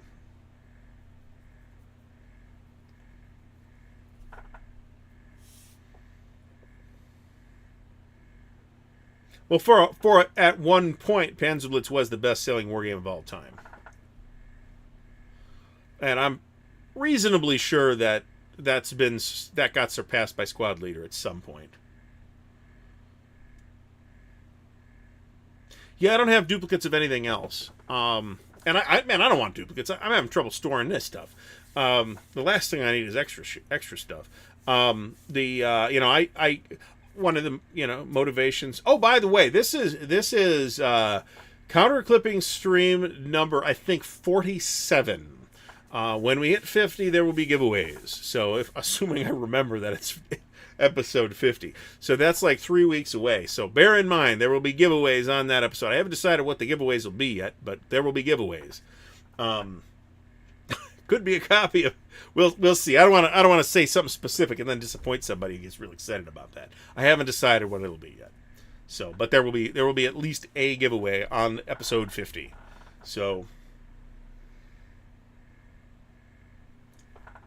Napoleon's Last Battles is another game like that we are still dealing with the legacy of. So I guess my chat overlay didn't work at all, right? This was supposed to be the chat overlay test bed tonight, and it didn't work at all. So I think we're just going to delete that because it didn't work. Boom, away you go. And I haven't seen the alerts go off either, so.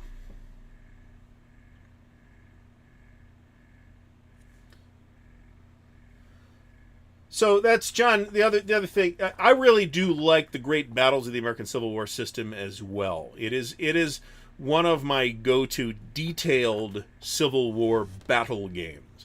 But Great Campaigns of the American Civil War is not a battle system. It is a campaign system. It is an operational system rather than a grand tactical thing. I haven't decided yet, Jason, on the giveaway. I might do the same thing.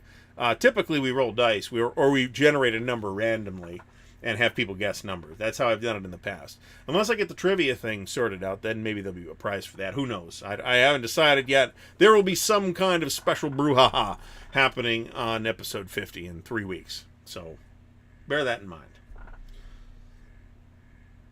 At one point, I was saving the counter clippings, and I filled up a mason jar with them, and then decided this is the act of a crazy person, and threw them away. Like, I mean, it's OCD enough to clip the counters, let alone save the clippings, right? That's a special kind of nut behavior right there. So we didn't need to do that.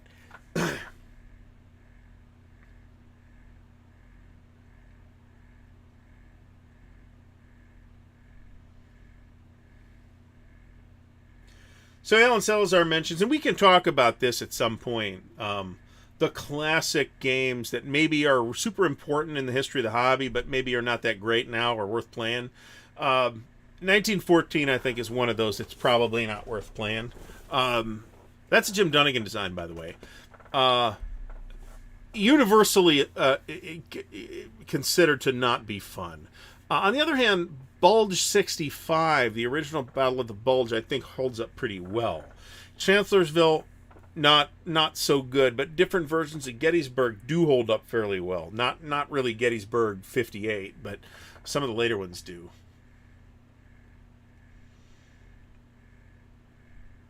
I do not have an update on the sale video. I'm making progress over again, like literal piles of shit are in the way of me making the sale video, and there's a big space over here that I'm not going to show you ever because it's a disaster. Quite a bit of progress actually got made in the last week or two, but we're still working on it, right? So there is going to be another sale video. I make no schedule guarantees whatsoever. I've still got a box and a half of other people's stuff to sell, so it is going to happen. I'm committed to that, and there's some good stuff in there too. Yeah, that's true. That's true. I thought about that. I mean, we might have to go with the honor system, or we might have to not have a prize. That would solve the problem. And then if we're just doing it for props, then I think people will be less tempted to cheat. On the other hand, somebody that actually knows it can probably answer faster than the person who looks it up on Wikipedia. So I might be happy with that, but we'll see. We'll see how it works. I've got a dog. I've got like 3 different pooper scoopers. I guess what you could do with the shavings is like make some kind of paper mache dice tower or something equally insane artifact. Soviet motorized brass band. You didn't say Soviet last time. I still have no idea. I guessed which was the Devil Scaldron, but you didn't say Soviet before. John, that's gross.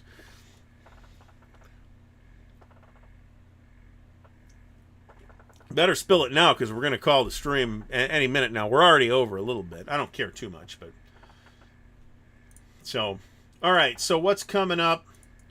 Well, some of the some vassal modules do have the corners of the counters rounded, and some do not. I even prefer the corners rounded in vassal, to be honest. You'd actually have to either include a function in vassal itself to round, like auto bevel the counters, which sounds like it's not worth the trouble, or you'd have to keep 2 separate versions of each counter file. Remember, each counter, each side of each counter actually is its own file on the back end. And nobody's going to do that. No vassal module designer is going to do 2 versions of each file. That is crazy. I like Der Weltkrieg quite a lot. The map is weird. A lot of people don't like it or don't get it or feel that it makes them queasy. There are people that I've heard that said of, but I like that game system quite a bit. I did mention the new Traveler Kickstarter earlier. I might do a video on that. I did back it to the hilt. So, Cardboard Strategist, thanks for stopping by. Blood in the Snow is our motorized brass band answer question, apparently. I didn't know that. And it's by Avalanche Press. Why would I know that? Why would anybody know that? That's why nobody knew that, because it's from Avalanche Press.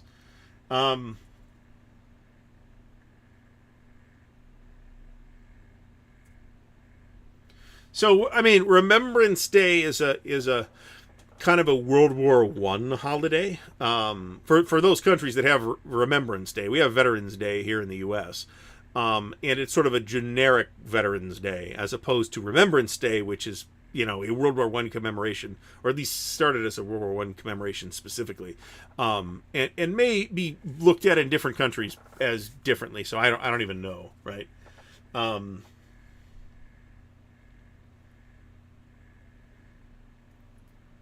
So, West Front World War One.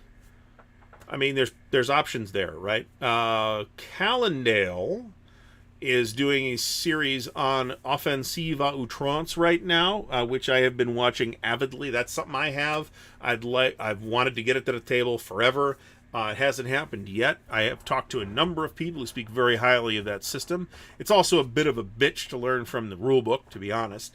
But I'm pretty confident that if we set it up and actually started pushing pieces around, we'd be able to figure it out. Certainly, it's pretty far from the worst rule book I've ever seen. So,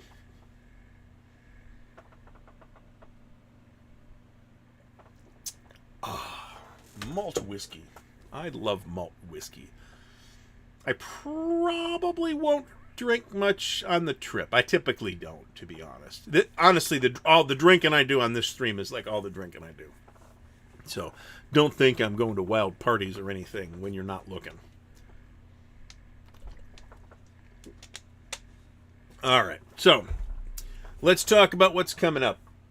So on Wednesday, no topic yet. We usually come up with a topic in the last 10 minutes before the stream goes live. So I don't have a topic for Wednesday, but we will be streaming with Dan here. It's now back to Eastern Standard Time. So Eastern Time, 6:30 p.m. on Wednesday. And then we have an unboxing video on Thursday at the usual time. This week's unboxing is Kharkov Battles, the new release from Compass, which looks really good. There is a special Inside the Box coming this week on For Whom the Bell Tolls, the Europa game, and there'll be at least one more of those Europa Inside, or two more of those Europa Inside the Box games coming along, because I've got videos on those. And then we will probably be swapping back to Multiman for BCS stuff. So, another thing, I picked up a bunch of these clear plastic trays from the Container Store. These are about $5 a piece. These are 14 compartment boxes, and I picked these up for my generic marker trays because there's a lid. The lid completely detaches, and then you can just set the tray down on the tabletop and pick counters out of it. And it seems like the 14 compartments is a pretty good selection for most games. Henry Sikorsky asks about A Most Fearful Sacrifice. I don't have any insider information on that. I'm going to guess and say it's a Q1 release. That's my guess. So that's completely a guess. I have no insider know-how in that. All right, so we'll talk more about all this stuff next week. Most especially, we'll be talking about the then concluded Compass Games Expo, which I will be home from pretty late on Sunday. I'll probably get home around midnight on Sunday. I do have my grandfather's World War II U.S. Army uniform, by the way, and it's in a drawer, and I'm not going to fish it out. His service knife. Anyway, so GT Pony Rider is in Guelph, Ontario. I think it's pronounced Guelph, and needs a face-to-face opponent. So look him up if you need that information. All right, so we are calling it a night. So I want to thank everybody for stopping by. We topped out at what looks like 109, which is pretty good. Very happy with that. We'll talk about Compass Expo next week. Everybody